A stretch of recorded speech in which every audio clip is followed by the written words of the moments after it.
This section covers 2.1, Vehicle Inspection, 2.2, Basic Control of your vehicle, 2.3, Shifting Gears, 2.4, Seeing, 2.5, Communicating, 2.6, Controlling your speed, 2.7, Managing space, 2.8, Seeing hazards, 2.9, Distracted driving, 2.10, Aggressive drivers, road rage, 2.11, Driving at night, 2.12, Driving in fog, 2.13, Driving in winter, 2.14, Driving in very hot weather, 2.15, Railroad highway crossings, 2.16, Mountain driving, 2.17, Driving emergencies, 2.18, Anti-lock braking systems, 2.19, Skid control and recovery, 2.20, Accident procedures, 2.21, Fires, 2.22, Alcohol, other drugs, and driving, 2.23, Hazardous materials rules for all commercial drivers. This section contains knowledge and safe driving information that all commercial driver's license holders should know. You must pass a test on this information to get a commercial driver's license. This section does not have specific information on air brakes, combination vehicles, doubles, or passenger vehicles. When preparing for the vehicle inspection test, you must review the material in Section 11 in addition to the information in this section. This section does have basic information on hazardous materials that all drivers should know if you need an H. Endorsement, Study Section 9. 2.1. Vehicle Inspection. 2.1.1. Why inspect safety is the most important reason you inspect your vehicle. Safety for yourself and other road users.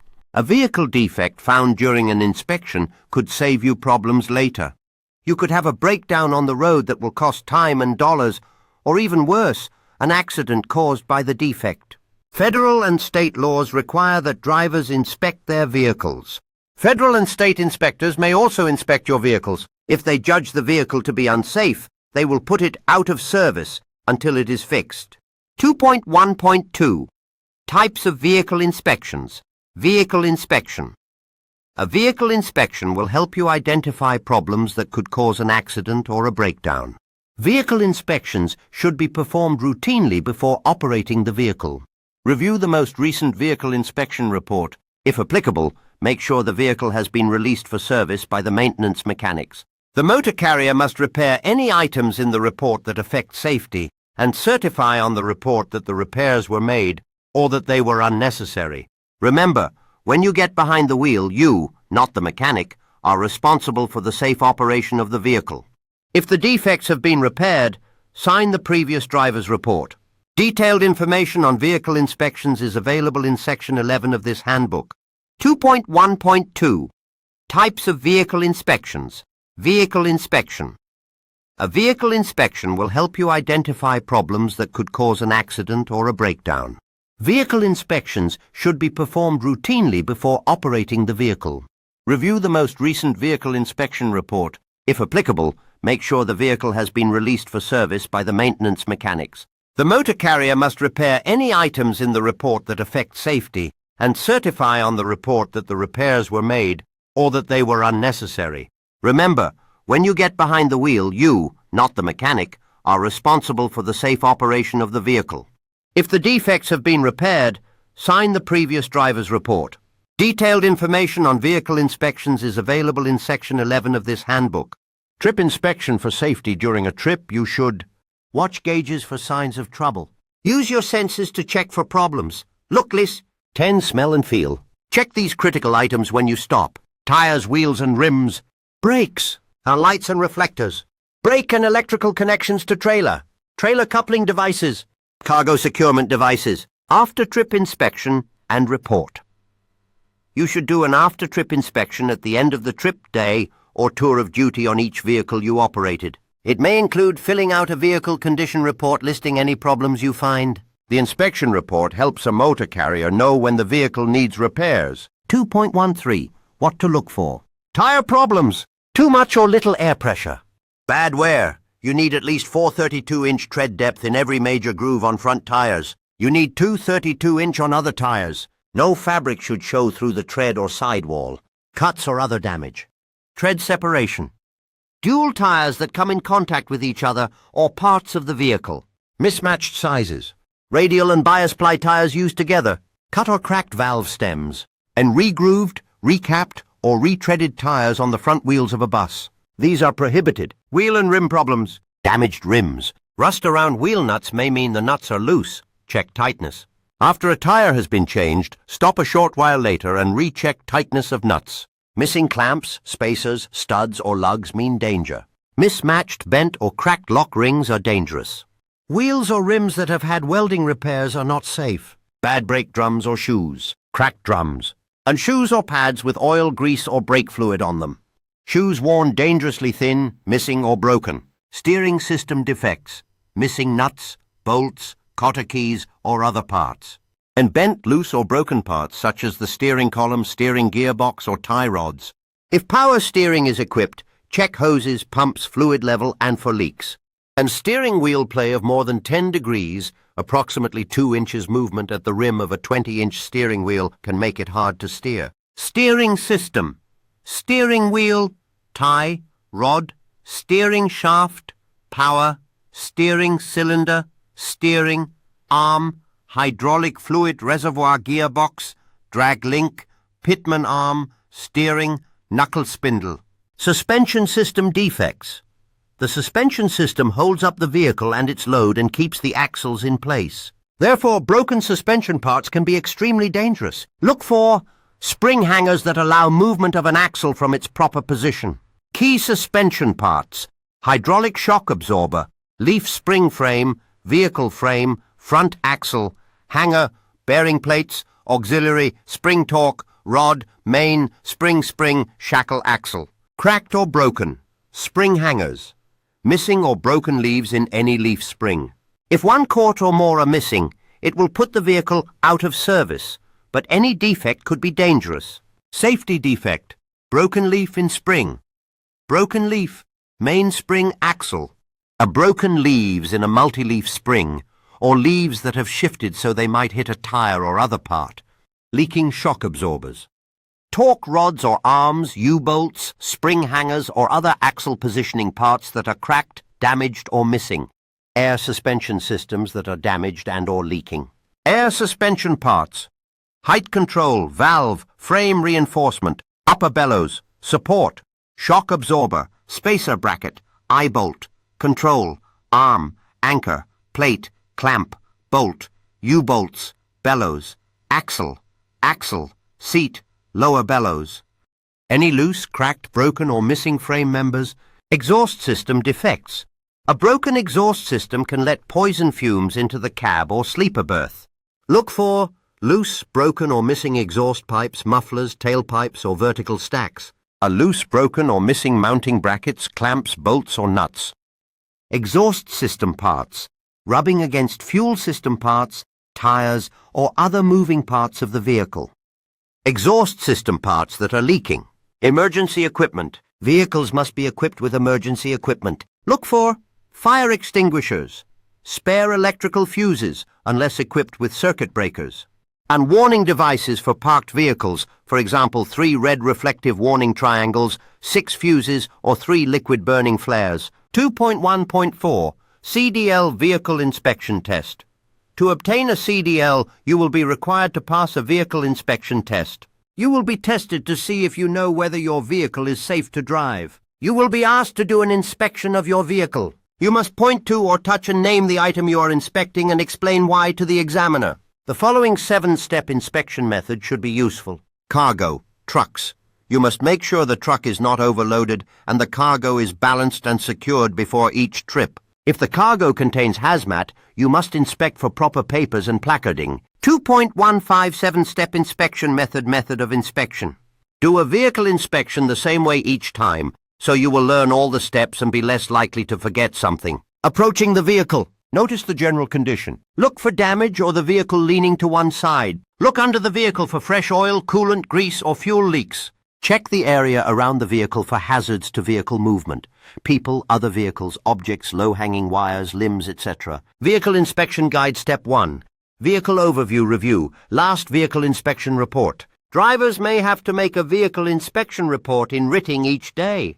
The motor carrier must repair any items in the report that affect safety and certify on the report that repairs were made or were unnecessary. You must sign the report only if defects were noted and certified to be repaired or repairs are not needed. Step 2. Check the engine compartment. Check that the parking brakes are on and/or wheels chocked. You may have to raise the hood, tilt the cab, secure loose things so they do not fall and break something, or open the engine compartment door. Check the following: engine oil level, coolant level in radiator and condition of hoses, power steering fluid level and condition of hose, if so equipped, windshield washer fluid level, battery fluid level, connections and tie-downs, battery may be located elsewhere. Automatic transmission fluid level may require engine to be running. Check belts for tightness and excessive wear, alternator, water pump, air compressor. Know how much give the belts should have when adjusted right and check each one. An engine compartment for leaks, fuel, coolant, oil, power steering fluid, hydraulic fluid, battery fluid, electrical wiring insulation for cracks and wear. Lower and secure the hood, cab or engine compartment door. Step 3. Start the engine and inspect inside of the cab. Get in and start the engine. Make sure the parking brake is on. Put the gear shift in neutral or park if automatic.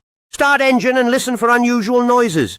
As if equipped, check the anti-lock braking system, ABS, indicator lights. The light on the dash should come on and then turn off. If it stays on, the ABS is not working properly. For trailers only, if the yellow light on the left rear of the trailer stays on, the ABS is not working properly. Let's look at the gauges. Oil pressure. Pressure should come up to normal within seconds after the engine is started. Oil pressure. Idling 5 to 20 pounds per square inch. Operating at 35 to 75 pounds per square inch. If low, dropping or fluctuating, stop immediately. Without oil, the engine can be destroyed rapidly. Air pressure. Pressure should build from 50 to 90 pounds per square inch within 3 minutes. Build the air pressure to the governor cutout, usually around 120 to 140 pounds per square inch. Know your vehicle's requirements. A meter and/or voltmeter should be in normal range. Coolant temperature should begin a gradual rise to the normal operating range. Engine oil temperature should begin a gradual rise to the normal operating range. Warning lights and buzzers. Oil, coolant, charging circuit warning, and anti-lock braking system lights should go out right away. Check the condition of the controls. Check all of the following for looseness, sticking, damage, or improper setting.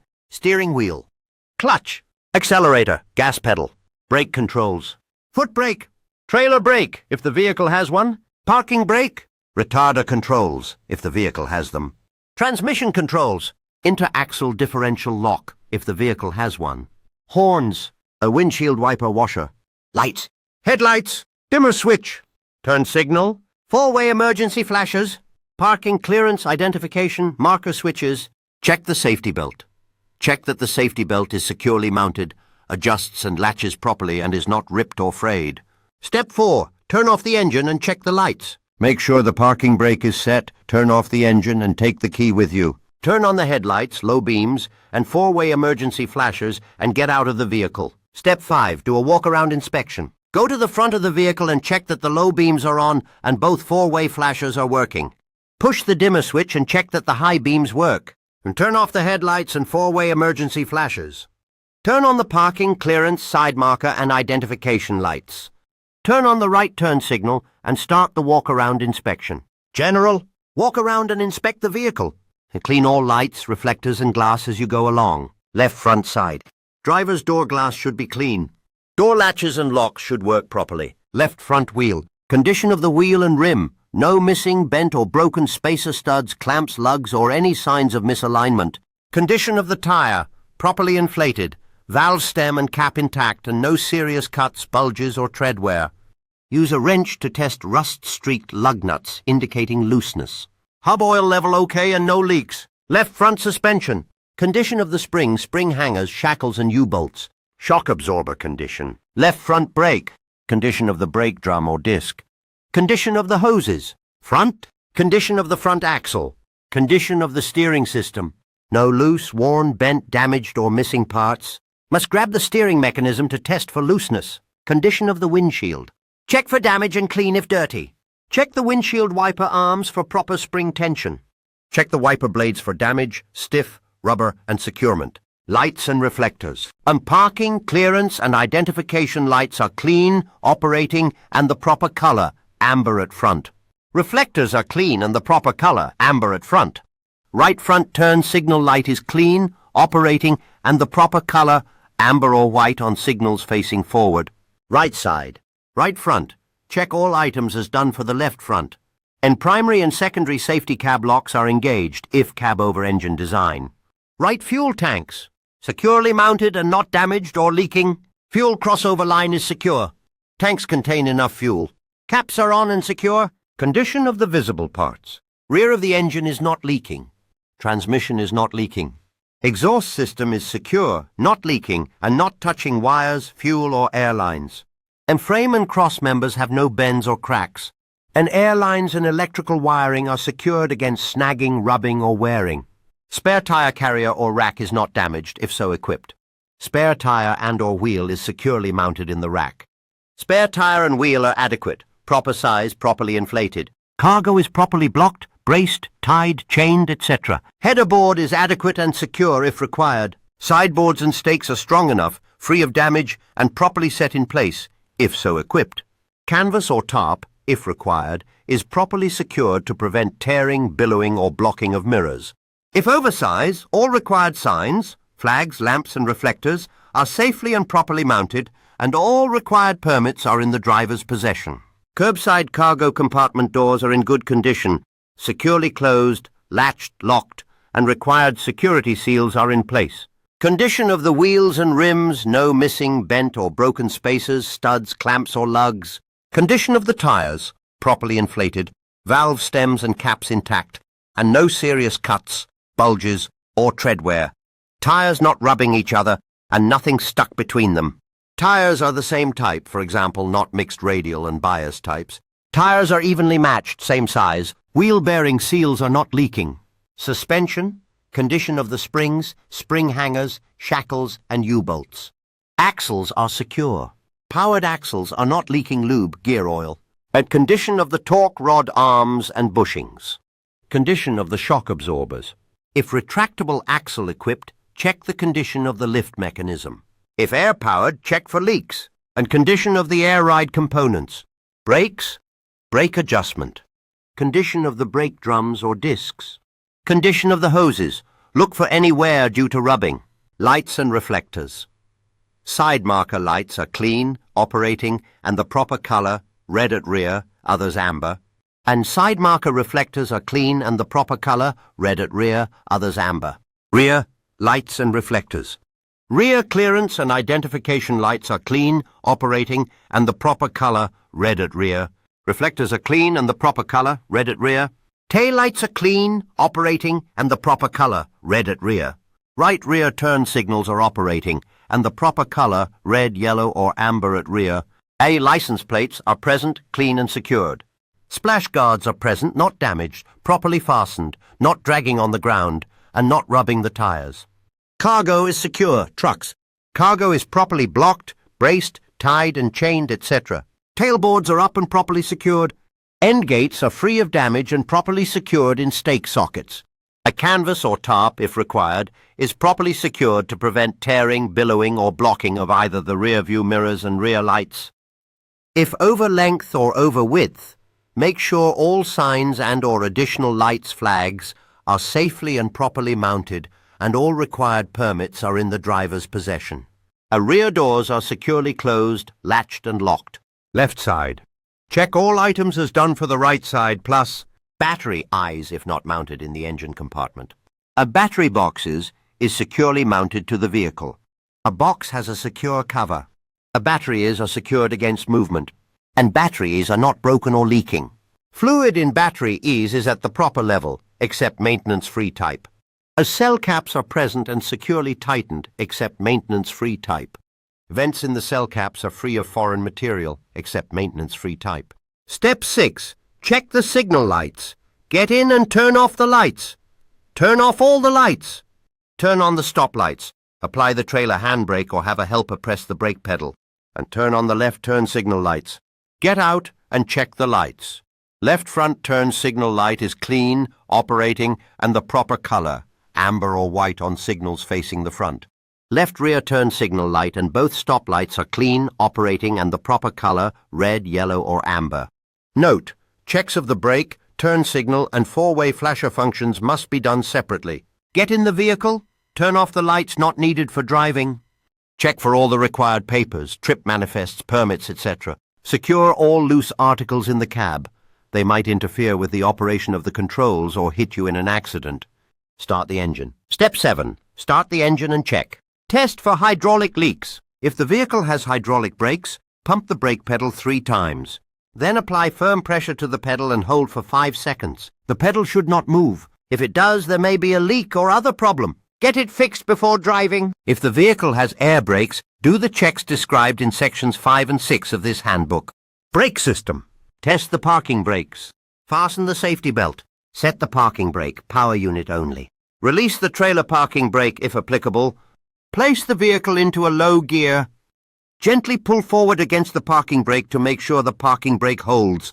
Repeat the same steps for the trailer with the trailer parking brake set and the power unit parking brakes released, if applicable. If it does not hold the vehicle, it is faulty.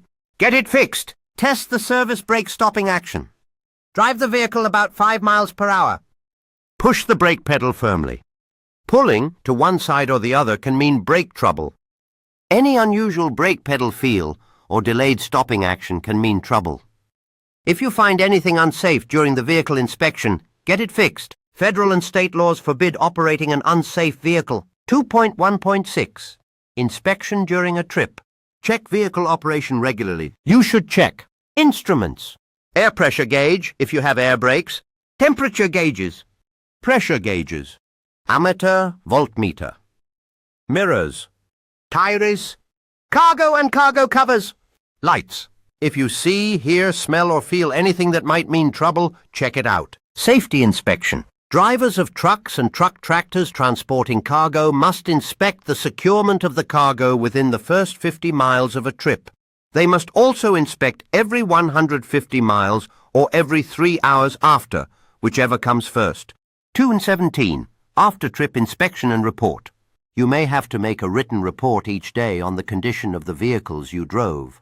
Report anything affecting safety or possibly leading to a mechanical breakdown. The vehicle inspection report tells the motor carrier about problems that may need fixing. Keep a copy of your report in the vehicle for 1 day. That way, the next driver can learn about any problems you have found. Subsection 2.1. Test your knowledge. 1. What is the most important reason for doing a vehicle inspection? The answer is safety for yourself and for other road users. 2. What things should you check during a trip? The answer is instruments, air pressure gauge, temperature gauges, pressure gauges, ammeter or voltmeter, mirrors, tires, cargo and cargo covers, lights. 3. Name some key steering system parts. The answer is steering wheel, steering column, steering gearbox, pitman arm, drag link, steering knuckle, tie rod, power steering components. 4. Name some suspension system defects. The answer is cracked or broken leaf springs, damaged or leaking air suspension components, loose or broken spring hangers, shackles, U-bolts, damaged shock absorbers. 5. What 3 kinds of emergency equipment must you have? The answer is fire extinguisher, spare electrical fuses, warning devices for parked vehicles like 3 reflective triangles. 6. What is the minimum tread depth for front tires, for other tires? The answer is front tires 4/32 of an inch, other tires 2/32 of an inch. 7. Name some things you should check on the front of your vehicle. The answer is low beams, high beams, four-way flashers, parking lights, clearance lights, side marker lights, front axle, steering system. 8. What should wheel bearing seals be checked for? The answer is leaks. 9. How many red reflective triangles should you carry? The answer is 3. 10. How do you test hydraulic brakes for leaks? The answer is pump brake pedal 3 times, hold down firmly for 5 seconds. Pedal shouldn't move. 11. Why put the starter switch key in your pocket during the test? The answer is prevent someone from starting the engine or moving the vehicle while you're underneath or around it. These questions may be on your test. If you cannot answer them all, reread subsection 2.1. 2.2. Basic control of your vehicle. To drive a vehicle safely, you must be able to control its speed and direction. Safe operation of a commercial motor vehicle requires skill in accelerating, steering, stopping, backing safely. Fasten your seatbelt when on the road. Apply the parking brake when you leave your vehicle. 2.2.1. Accelerating. Do not roll back when you start. You may hit someone behind you. If you have a manual transmission vehicle, partly engage the clutch before you take your right foot off the brake. Apply the parking brake whenever necessary to keep from rolling back. Release the parking brake only when you have applied enough engine power to keep from rolling back. On a tractor-trailer equipped with a trailer brake hand valve, the hand valve can be applied to keep from rolling back. Speed up smoothly and gradually so the vehicle does not jerk. Rough acceleration can cause mechanical damage. When pulling a trailer, rough acceleration can damage the coupling. When starting a bus on a level surface with good traction, there is often no need for the parking brake. Speed up very gradually when traction is poor, as in rain or snow. If you use too much power, the drive wheels may spin and you could lose control. If the drive wheels begin to spin, take your foot off the accelerator. 2.2.2. Steering. Hold the steering wheel firmly with both hands on opposite sides of the wheel. If you hit a curb or pothole, chuck hole, the wheel could pull away from your hands unless you have a firm hold. 2.2.3. Stopping. Push the brake pedal down gradually. The amount of brake pressure you need to stop the vehicle will depend on the speed of the vehicle and how quickly you need to stop. Control the pressure so the vehicle comes to a smooth, safe stop. If you have a manual transmission, push the clutch in when the engine is close to idle. 2.2.4. Backing safely. Because you cannot see everything behind your vehicle, backing up is always dangerous. Avoid backing whenever you can. When you park, try to park so you will be able to pull forward when you leave. When you have to back, here are a few simple safety rules. Start in the proper position. Look at your path. Use the mirrors on both sides. Back slowly. Back and turn toward the driver's side whenever possible. Use a helper whenever possible. These rules are discussed as follows. Start in the proper position. Put the vehicle in the best position to allow you to back safely. This position will depend on the type of backing to be done. Look at your path. Look at your line of travel before you begin. Get out and walk around the vehicle. Check your clearance to the sides, overhead, in, and near the path your vehicle will take. Use mirrors on both sides. Check the outside mirrors on both sides frequently. Get out of the vehicle and check your path if you are unsure. Back slowly, always back as slowly as possible. Use the lowest reverse gear. That way you can easily correct any steering errors. You can also stop quickly if necessary. Back and turn toward the driver's side. Back toward the driver's side so you can see better. Backing toward the right side is very dangerous because you cannot see as well. If you back up and turn toward the driver's side, you can watch the rear of your vehicle by looking out the side window. Use driver side backing, even if it means going around the block to put your vehicle in this position. The added safety is worth it. Use a helper. Use a helper when you can. There are blind spots you cannot see. That is why a helper is important. The helper should stand near the back of your vehicle where you can see them. Before you begin backing, work out a set of hand signals that you both understand. Agree on a signal for stop. 2.2.5. Backing with a trailer. When backing a car, a straight truck or a bus, turn the steering wheel toward the direction you want to go. When backing a trailer, turn the steering wheel in the opposite direction. Once the trailer starts to turn, you must turn the wheel the other way to follow the trailer. Whenever you back up with a trailer, try to position your vehicle so you can back up in a straight line. If you must back on a curved path, back toward the driver's side so you can see. Back slowly so you can make corrections before you get too far off course. Correct drift immediately. As soon as you see the trailer getting off the proper path, correct it by turning the steering wheel in the direction of the drift. Pull forward. When backing, make pull-ups to reposition your vehicle when needed. 2.3. Shifting gears. Correct shifting of gears is important. If you cannot get your vehicle into the right gear while driving, you will have less control. 2.3.1 Manual transmissions. Basic method for shifting up. Most heavy vehicles with unsynchronized manual transmissions require double clutching to change gears. If equipped with a synchronized manual transmission, double clutching is not required. This is the method. Release the accelerator, push in the clutch, and shift to neutral at the same time. Release the clutch. Let the engine and gears slow down to the revolutions per minute required for the next gear. This takes practice. Push in the clutch and shift to the higher gear at the same time. Release the clutch and press the accelerator at the same time. Shifting gears with double clutching requires practice. If you remain in neutral for too long, you may have difficulty shifting into the next gear. If so, do not try to force it. Return to neutral, release the clutch, increase the engine speed to match the road speed, and try again. Knowing when to shift up. There are two ways of knowing when to shift. Use engine speed, revolutions per minute. Study the driver's manual for your vehicle and learn the operating revolutions per minute range. Watch your tachometer and shift up when your engine reaches the top of the range. Some newer vehicles use progressive shifting. The revolutions per minute at which you shift become higher as you move up in the gears. Find out what is right for the vehicle you will operate.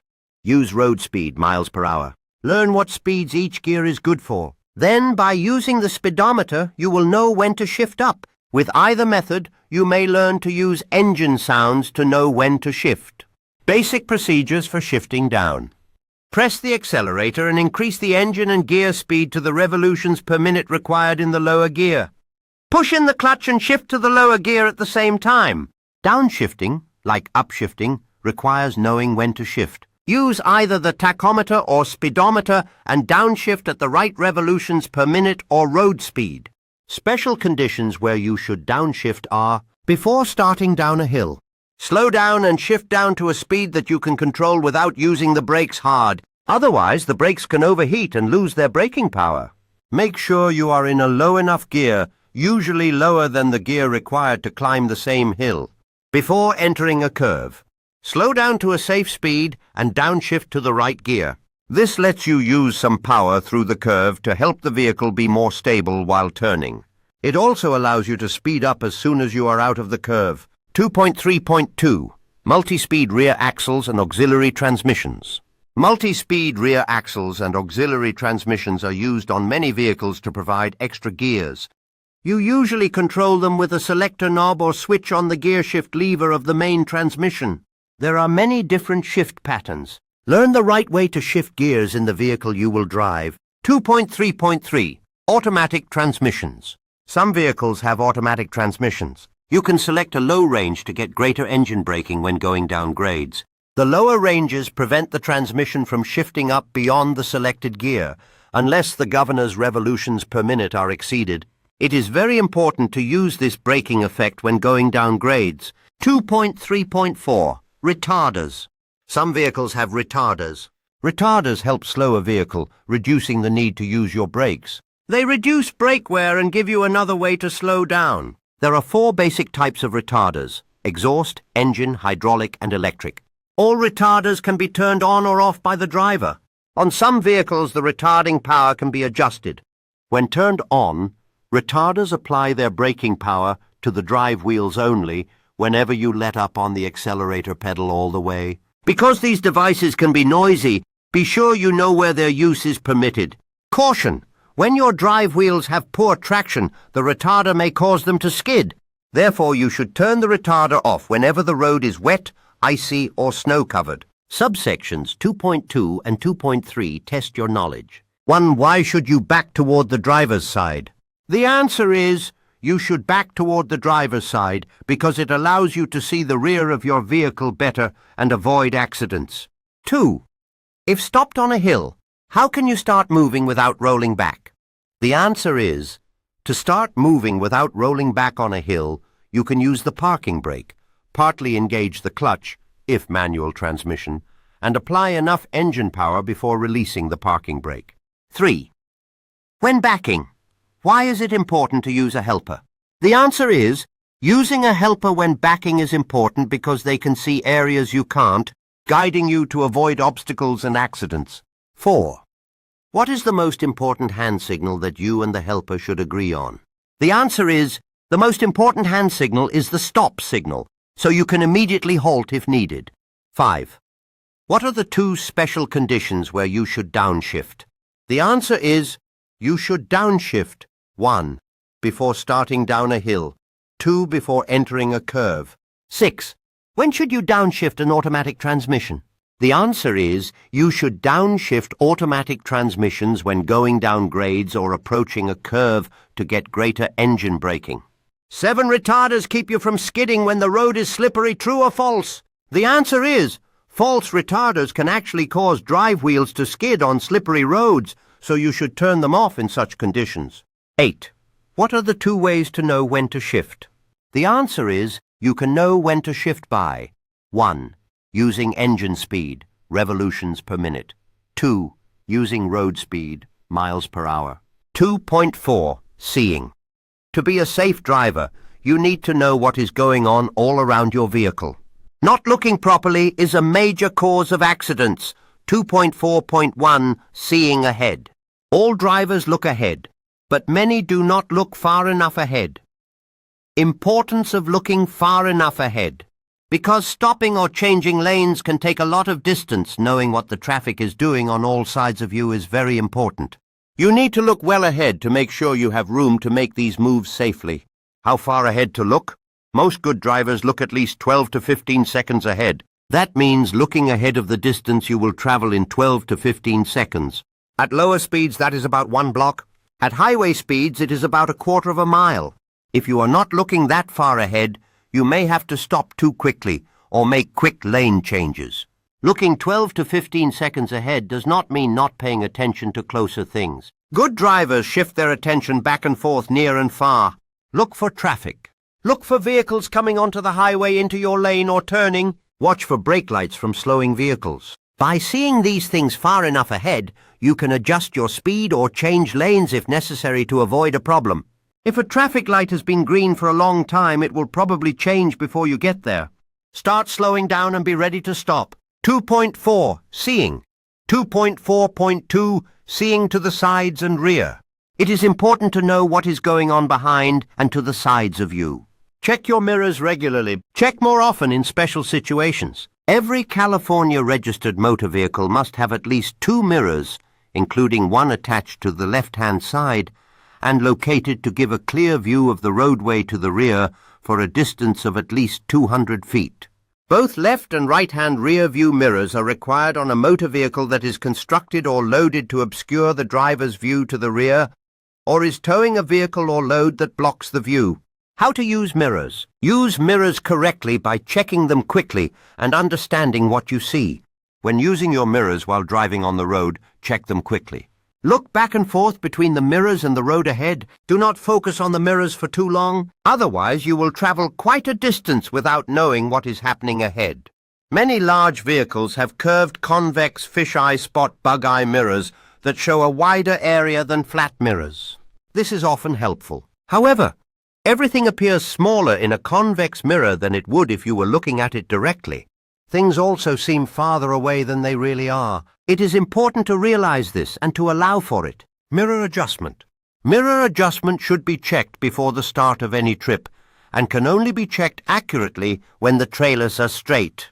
You should check and adjust each mirror to show some part of the vehicle. This will give you a reference point for judging the position of the other images. Regular checks. Make regular checks of your mirrors to be aware of traffic and to check your vehicle. Traffic. Check your mirrors for vehicles on either side and behind you.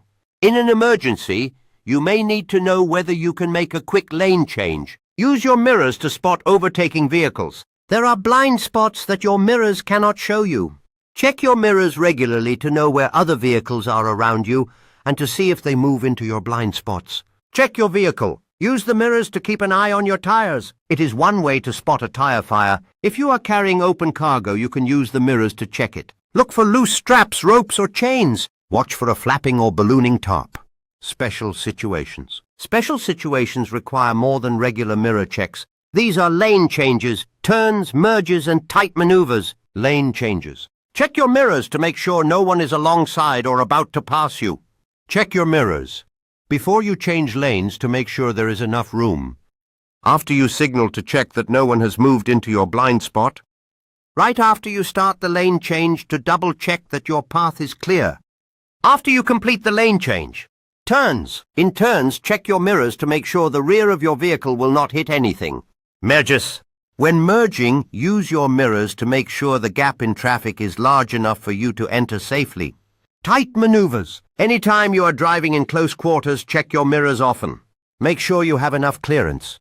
2.5. Communicating. 2.5.1. Signal your intentions.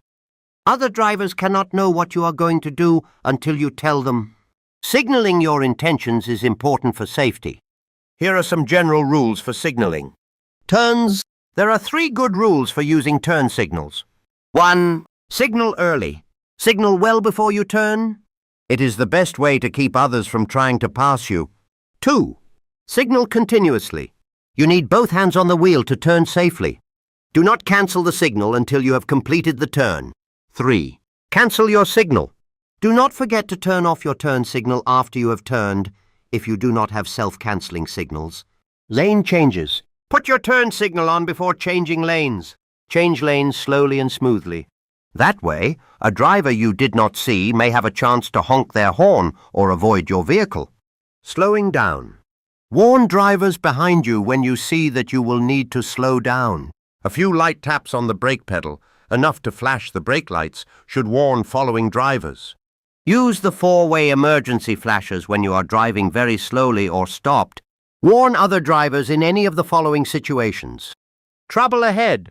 The size of your vehicle may make it hard for drivers behind you to see hazards ahead. If you see a hazard that will require slowing down, warn the drivers behind by flashing your brake lights. Tight turns. Most car drivers do not know how slow you have to go to make a tight turn in a large vehicle. Give drivers behind you a warning by braking early, slowly, and gradually. Stopping on the road.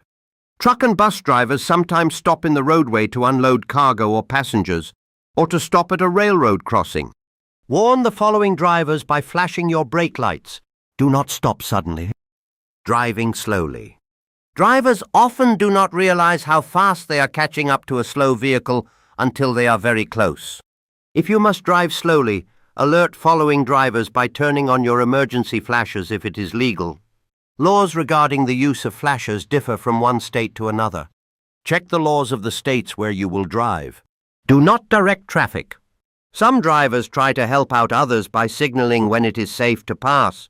You should not do this. It could cause an accident. You could be blamed and it could cost you many thousands of dollars. 2.5.2. Communicating your presence. Other drivers may not notice your vehicle even when in plain sight. To help prevent accidents, let them know you are there. When passing. Whenever you are about to pass a vehicle, pedestrian or bicyclist, assume they do not see you. They could suddenly move in front of you. When it is legal, tap the horn lightly or at night, flash your lights from low to high beam and back. Drive carefully enough to avoid an accident, even if they do not see or hear you. When it is hard to see.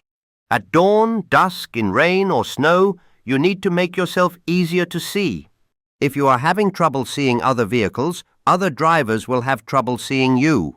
Turn on your lights, use the headlights, not just the identification or clearance lights. Use the low beams. High beams can bother people in the daytime as well as at night. When parked at the side of the road. When you pull off the road and stop, be sure to turn on the 4-way emergency flashers. This is important at night. Do not trust the taillights to give a warning. Drivers have crashed into the rear of a parked vehicle because they thought it was moving normally. If you must stop on a road or the shoulder of any road, you must put out your emergency warning devices within 10 minutes. Place your warning devices at the following locations. If you must stop on or by a one-way or divided highway, place warning devices 10 feet, 100 feet, and 200 feet toward the approaching traffic. If you stop on a 2-lane road carrying traffic in both directions or on an undivided highway, Place warning devices within 10 feet of the front or rear corners to mark the location of the vehicle and 100 feet behind and ahead of the vehicle on the shoulder or in the lane you stopped in. Back beyond any hill, curve or other obstruction that prevents other drivers from seeing the vehicle within 500 feet.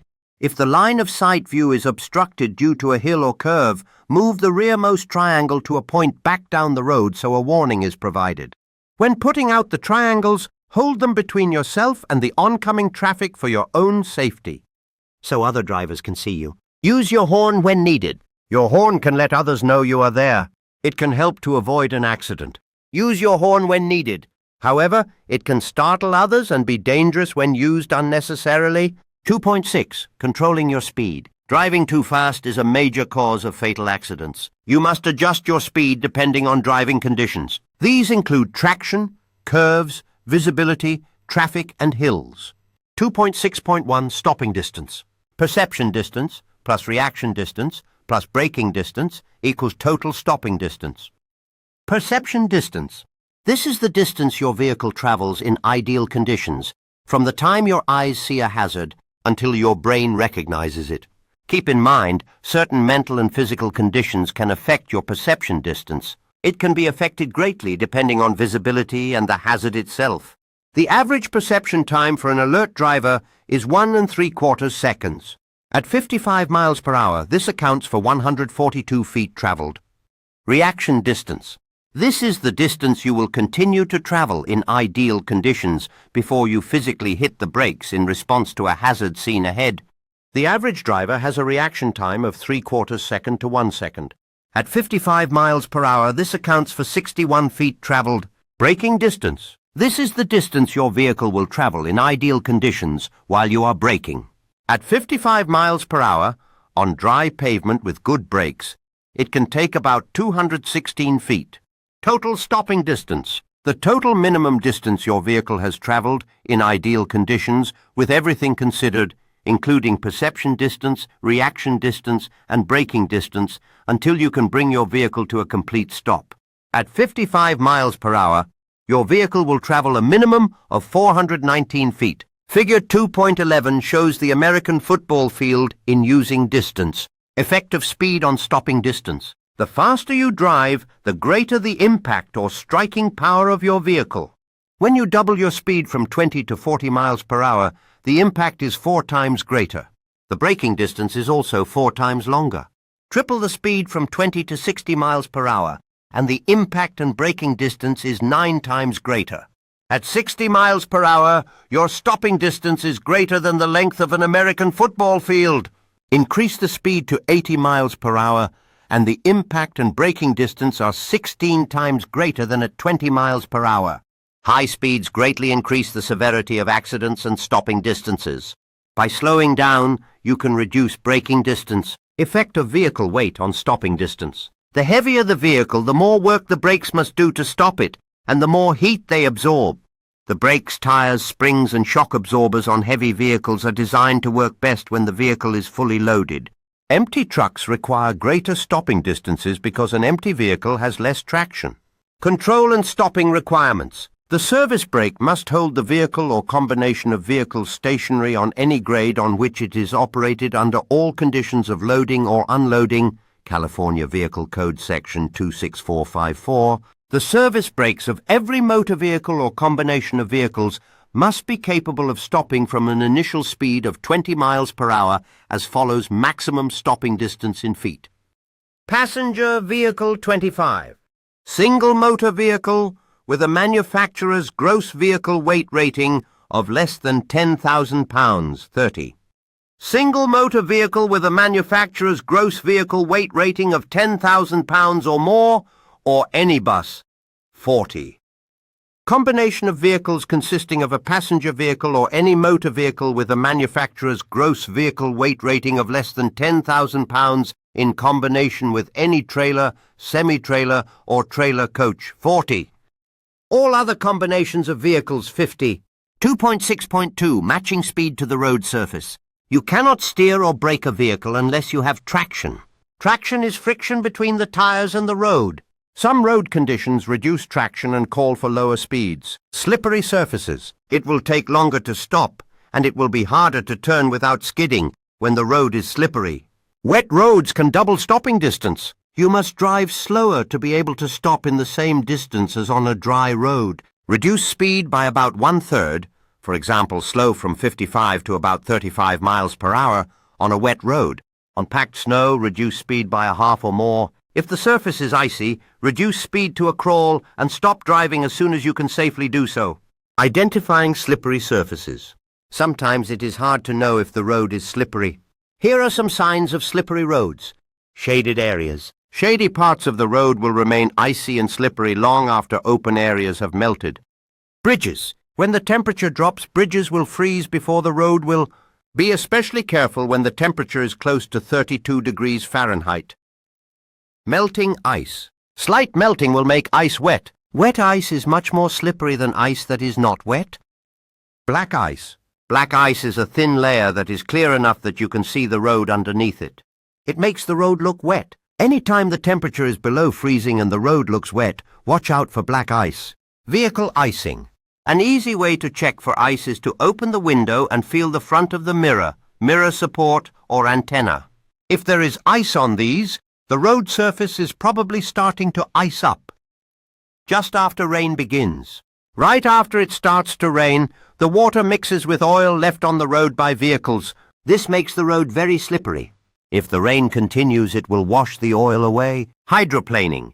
In some weather, water or slush collects on the road. When this happens, your vehicle can hydroplane. It is like water skiing. The tires lose their contact with the road and have little or no traction. You may not be able to steer or brake. You can regain control by releasing the accelerator and pushing in the clutch. This will slow your vehicle and let the wheels turn freely. If the vehicle is hydroplaning, do not use the brakes to slow down. If the drive wheels start to skid, push in the clutch to let them turn freely. It does not take a lot of water to cause hydroplaning. Hydroplaning can occur at speeds as low as 30 miles per hour if there is a lot of water. Hydroplaning is more likely if tire pressure is low or tread is worn. The grooves in a tire carry away the water. If the grooves are not deep, they do not work well. Road surfaces where water may collect can create conditions that cause a vehicle to hydroplane. Watch for clear reflections, tire splashes, and raindrops on the road. These are indications of standing water. 2.6.3 Speed and curves. Drivers must adjust their speed for curves in the road. If you take a curve too fast, two things can happen. The tires can lose their traction and continue straight ahead, so you skid off the road, or the tires may keep their traction and the vehicle rolls over. Slow to a safe speed before you enter a curve. Braking in a curve is dangerous because it is easier to lock the wheels and cause a skid. Slow down as needed. Do not ever exceed the posted speed limit for the curve. Be in a gear that will let you accelerate slightly in the curve. This will help you keep control. 2.6.4 Speed and distance ahead. You should always be able to stop within the distance you can see ahead. Fog, rain, or other conditions may require that you slow down to be able to stop in the distance you can see. At night, you cannot see as far with low beams as you can with high beams. Slow down when you must use low beams. 2.6.5 Speed and traffic flow. When you are driving in heavy traffic, the safest speed is the speed of other vehicles. Vehicles going the same direction at the same speed are not likely to run into one another. In California, speed limits are lower for trucks and buses than for cars. It can vary as much as 15 miles per hour. Use extra caution when you change lanes or pass on these roadways. Drive at the speed of the traffic if you can without going at an illegal or unsafe speed. Keep a safe following distance. The main reason drivers exceed speed limits is to save time. Anyone trying to drive faster than the speed of traffic will not be able to save much time. The risks involved are not worth it. If you go faster than the speed of other traffic, you will have to keep passing other vehicles. This increases the chance of an accident, and it is more tiring. Fatigue increases the chance of an accident. Going with the flow of traffic is safer and easier. 2.6.6 Speed on downgrades. Your vehicle's speed will increase on downgrades because of gravity. Your most important objective is to select and maintain a speed that is not too fast for the total weight of the vehicle and cargo. Length of the grade? Steepness of the grade. Road conditions. Weather. If a speed limit is posted, or there is a sign indicating maximum safe speed, never exceed the speed shown. Also, look for and heed warning signs indicating the length and steepness of the grade. You must use the braking effect of the engine as the principal way of controlling your speed on downgrades. The braking effect of the engine is greatest when it is near governed revolutions per minute and the transmission is in lower gears. Save your brakes so you will be able to slow or stop as required by road and traffic conditions. Shift your transmission to a low gear before starting down the grade and use the proper braking techniques. Carefully read the information on going down long, steep downgrades safely in subsections 2.16 Mountain Driving in this handbook. 2.6.7 Roadway Work Zones. Speeding traffic is the #1 cause of injury and death in roadway work zones. Observe the posted speed limits at all times when approaching and driving through a work zone. Watch your speedometer and do not allow your speed to creep up as you drive through long sections of road construction. Decrease your speed for adverse weather or road conditions. Decrease your speed even further when a worker is close to the roadway. 2.6.8 Overtaking or following another vehicle. You may not overtake and pass another vehicle which is moving at less than 20 miles per hour on a grade outside a business or residential district unless you can pass that vehicle at least 10 miles per hour faster than it is traveling, and the pass can be completed within 1/4 mile. California Vehicle Code Section 21758. You must not follow the vehicles listed below any closer than 300 feet. The rule does not apply during overtaking and passing when there are 2 or more lanes for traffic in each direction or in a business or residential district. California Vehicle Code Section 21704. A motor truck or truck tractor having 3 or more axles. Any motor truck or truck tractor towing any other vehicle. A passenger vehicle or bus towing any other vehicle. A school bus transporting any school pupil. A farm labor vehicle when transporting passengers. A vehicle transporting explosives. A trailer bus. When large vehicles are being driven in a caravan on the open highway, at least 100 feet must be left between them to allow other vehicles to overtake and pass them. California Vehicle Code Section 21705. Subsection 2.4, 2.5, and 2.6 test your knowledge. 1. How far ahead does the handbook say you should look? The answer is 12 to 15 seconds ahead. 2. What are 2 main things to look for ahead? The answer is hazards and escape routes. 3. What's your most important way to see the sides and rear of your vehicle? The answer is mirrors. 4. What does communicating mean in safe driving? The answer is letting other drivers know you are there and what you are planning to do. 5. Where should your reflectors be placed when stopped on a divided highway? The answer is within 10 feet of the front and rear of the vehicle and 1 reflector about 100 feet to the rear. 6. What 3 things add up to total stopping distance? The answer is perception distance, reaction distance, and braking distance. 7. If you go twice as fast, will your stopping distance increase by 2 or 4 times? The answer is 4 times. 8 empty trucks have the best braking, true or false? The answer is false. 9. What is hydroplaning? The answer is when your vehicle rides on a layer of water and loses contact with the road, causing you to lose control. 10. What is black ice? The answer is a thin layer of ice on the road that is clear and difficult to see, making the road look wet. 2.7 Managing space. You need space all around your vehicle to be a safe driver. When things go wrong, space gives you time to think and take action. You need to manage space to have space available when something goes wrong. While this is true for all drivers, it is very important for large vehicles. They take up more space and require more space for stopping and turning. 2.7.1 Space ahead. Of all the space around your vehicle, the space you are driving into is most important. Need for space ahead. You need space ahead in case you must suddenly stop. Remember, if the vehicle ahead of you is smaller than yours, it can probably stop faster than you can. You may crash if you are following too closely. How much space? How much space should you keep in front of you? One good rule says you need at least 1 second for each 10 feet of vehicle length at speeds below 40 miles per hour. At greater speeds, you must add 1 second for safety. For example, if you are driving a 40-foot vehicle, you should leave 4 seconds. Heavy vehicle formula. For timed interval following distance, 1 second required for each 10 feet of vehicle length at speeds under 40 miles per hour.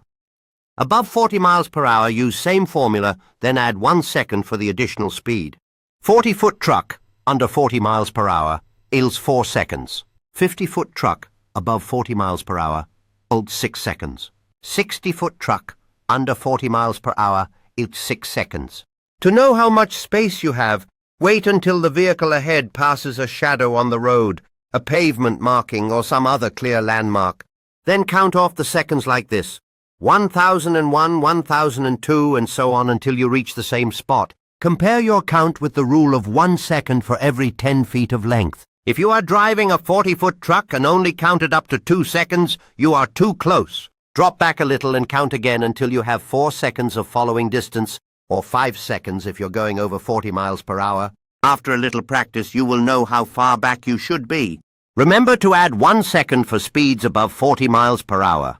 Also, remember that when the road is slippery, you need more space to stop. 2.7.2 space behind. You cannot stop others from following you too closely, but there are things you can do to make it safer.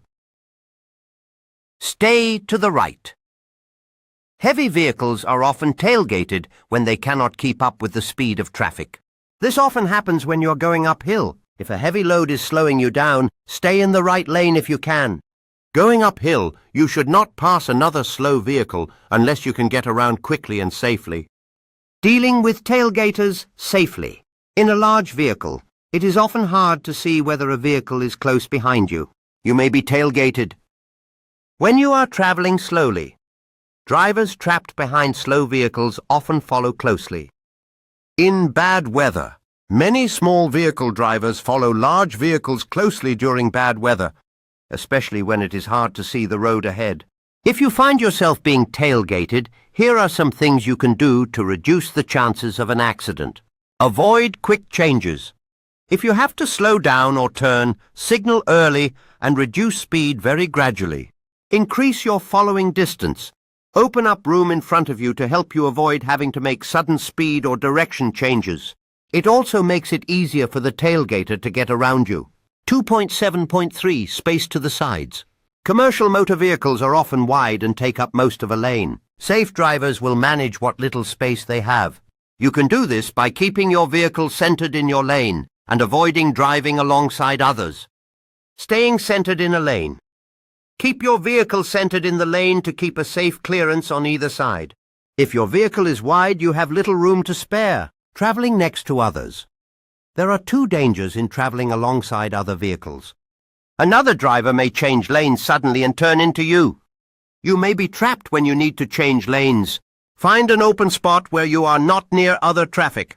When traffic is heavy, it may be hard to find an open spot. If you must travel near other vehicles, try to keep as much space as possible between you and them. Also, drop back or pull forward so that you are sure the other driver can see you. Strong winds make it difficult to stay in your lane.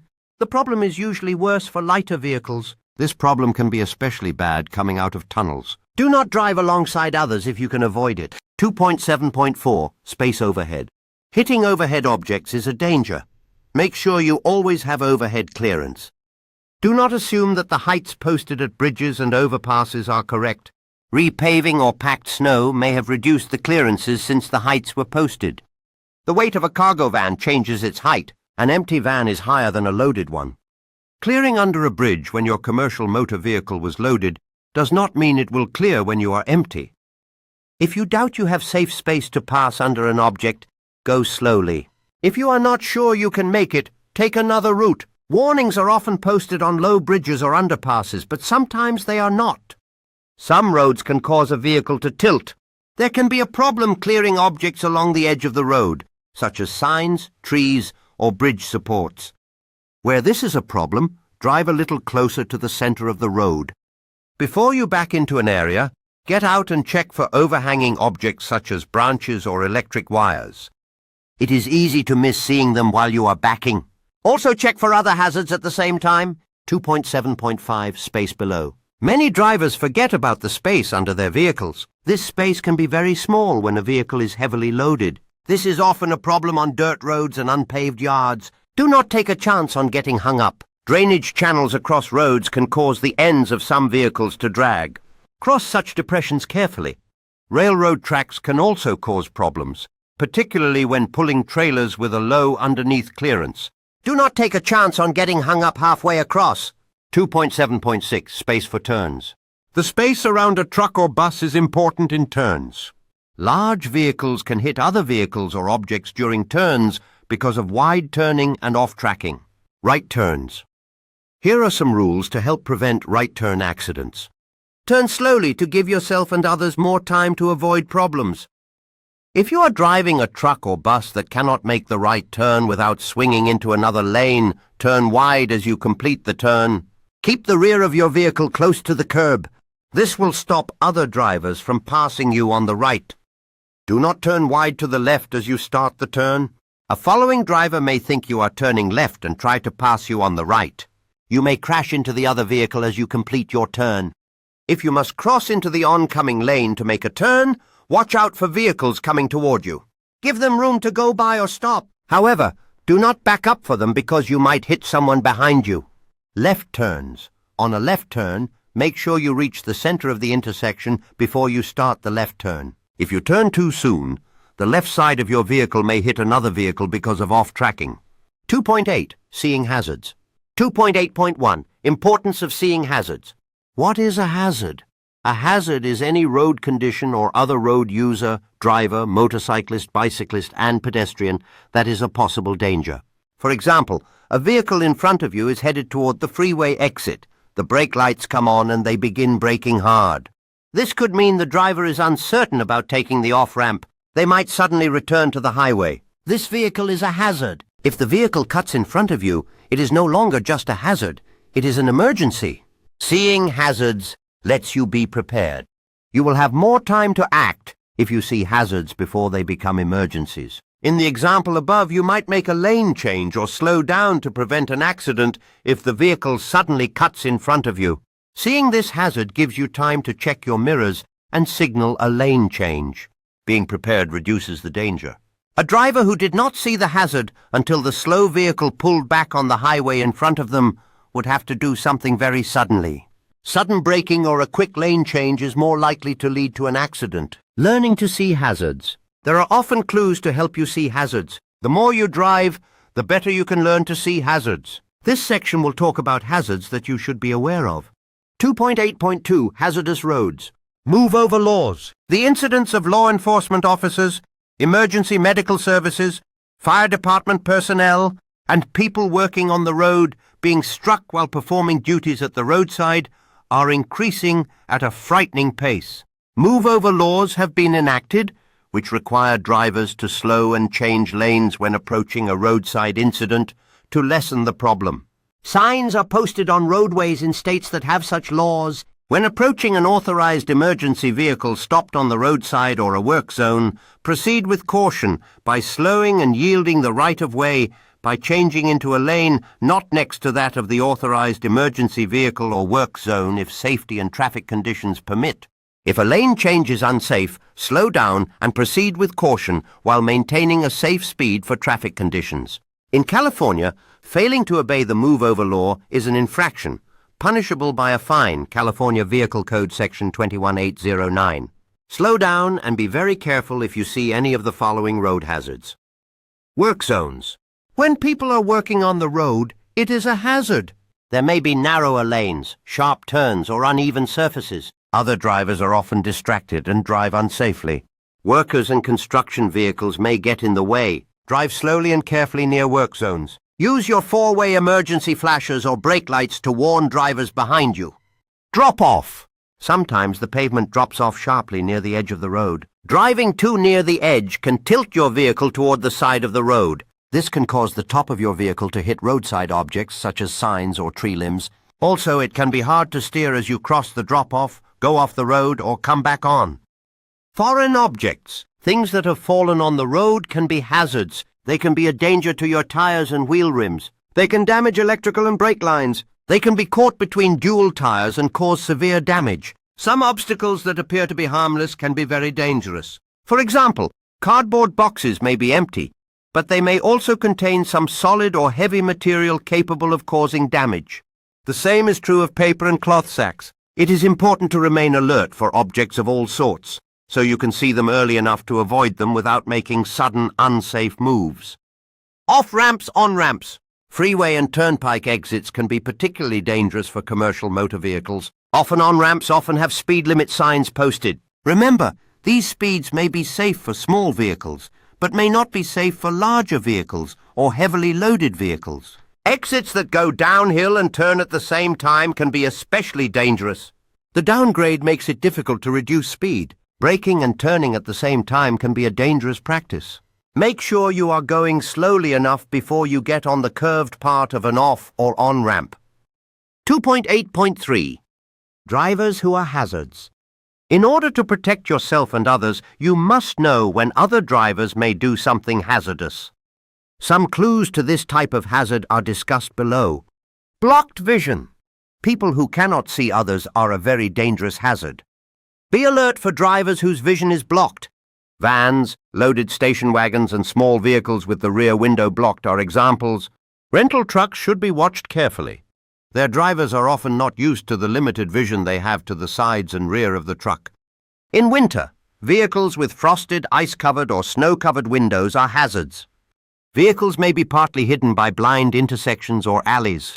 If you only can see the rear or front end of a vehicle but not the driver, then they cannot see you.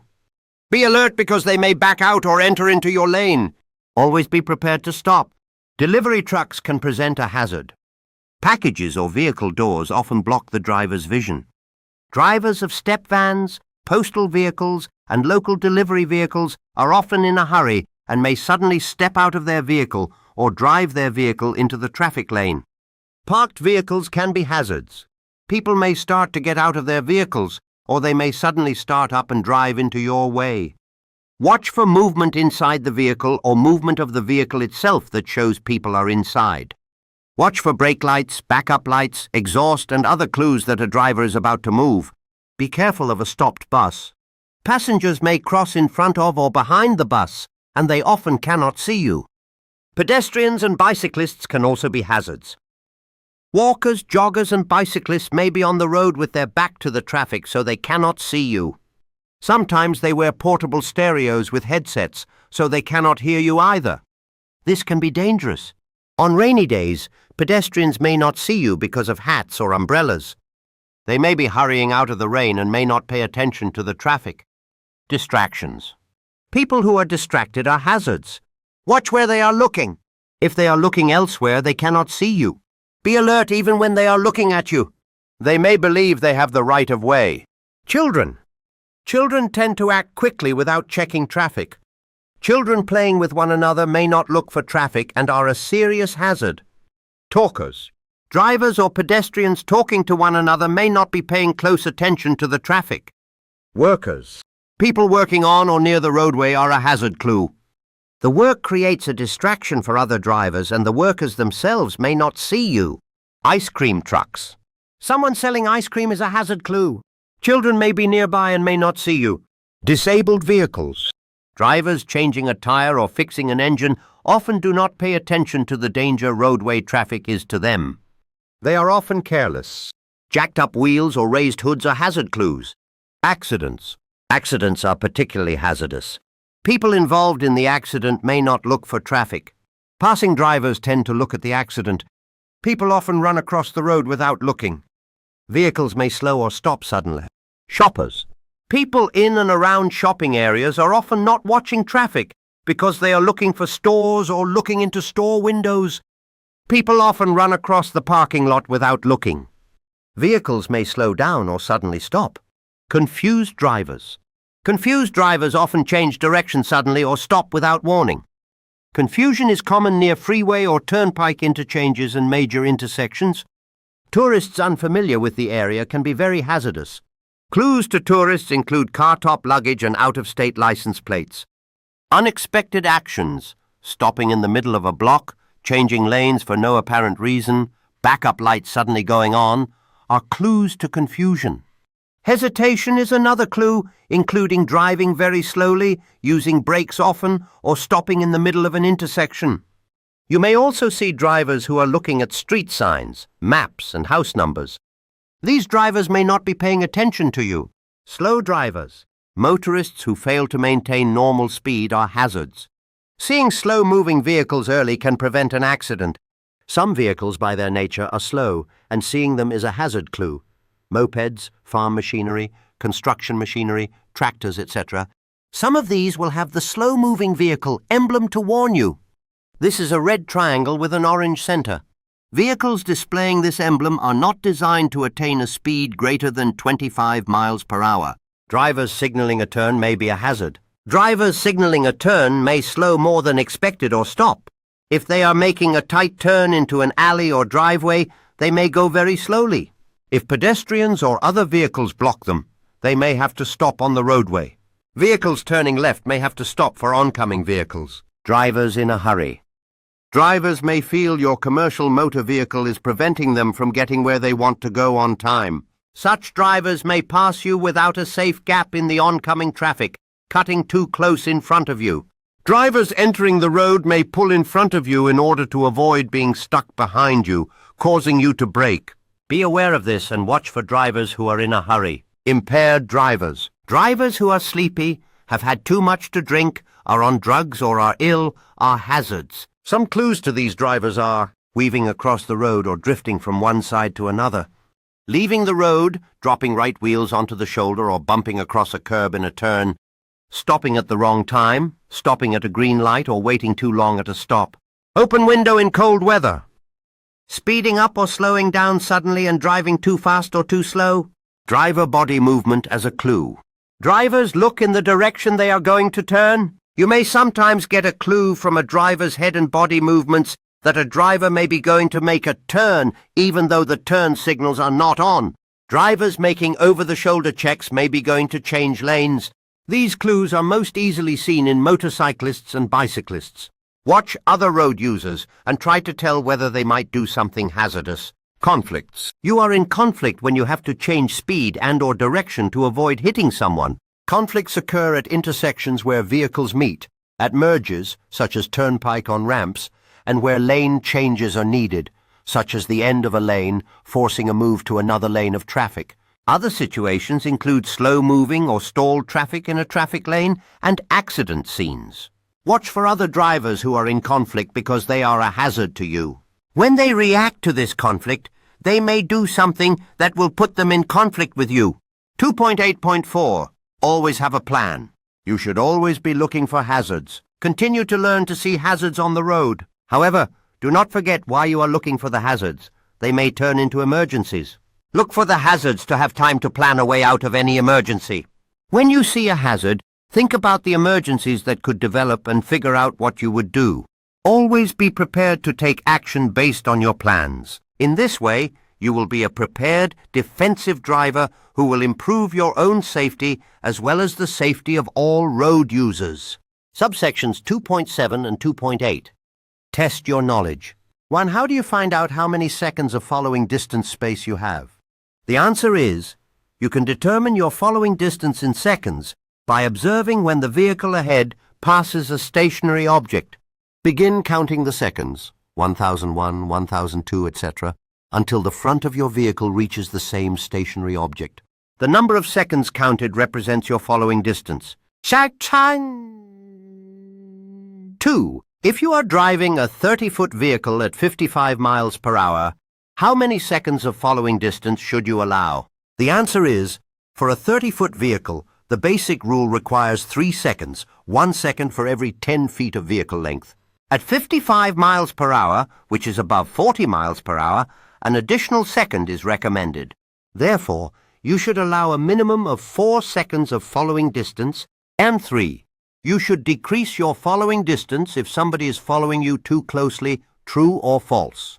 The answer is false. If another driver is following you too closely, you should increase your own following distance. This provides more space ahead, allowing you to brake gradually if necessary and reducing the risk of a rear-end collision if the following driver fails to react in time. And 4. If you swing wide to the left before turning right, another driver may try to pass you on the right, true or false. The answer is true. Swinging wide to the left before a right turn can create the false impression that you are turning left or going straight. This can lead other drivers, especially smaller vehicles, to attempt to pass you on the right, creating a significant hazard. 5. What is a hazard? The answer is, a hazard is any road condition, traffic situation, or other road user that presents a potential danger to the safe operation of your vehicle. 6. Why make emergency plans when you see a hazard?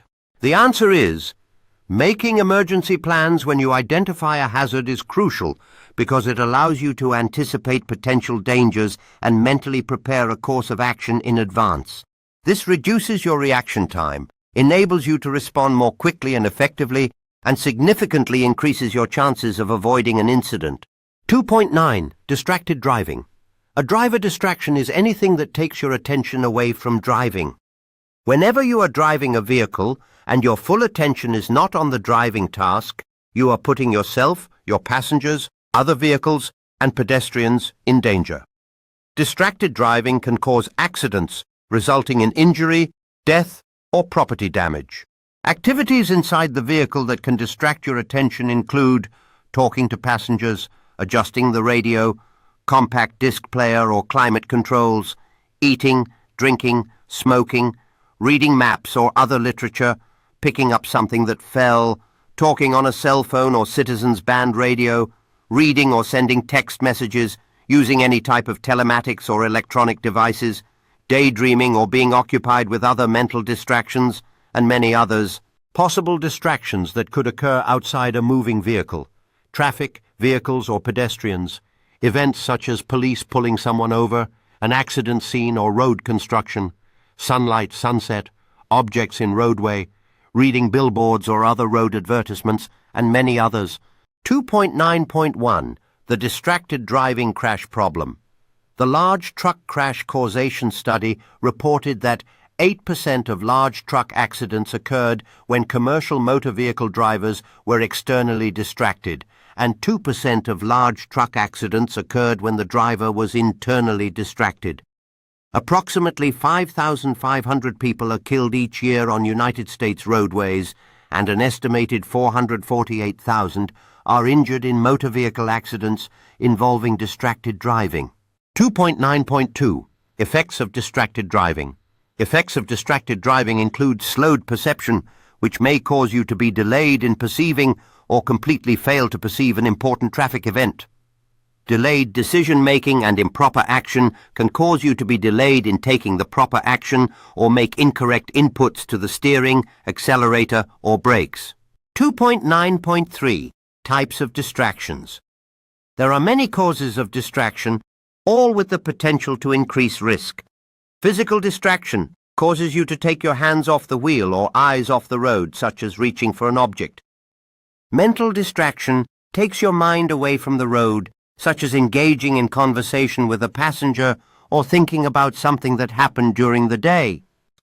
Both physical and mental distraction creates an even greater chance an accident could happen, such as talking on a cell phone or sending or reading text messages. 2.9.4. Cell mobile phones. Federal regulations restrict the use of handheld mobile telephones by drivers of commercial motor vehicles and implements new driver disqualification sanctions for drivers of commercial motor vehicles who fail to comply with this federal restriction. The use of handheld mobile telephones means using at least one hand to hold a mobile telephone to conduct a voice communication, dialing a mobile telephone by pressing more than a single button, or moving from a seated driving position while restrained by a seatbelt to reach for a mobile telephone. If you choose to use a mobile phone while operating a commercial motor vehicle, you may only use a hands-free mobile phone that is located close to you and can be operated in compliance with the rule to conduct a voice communication.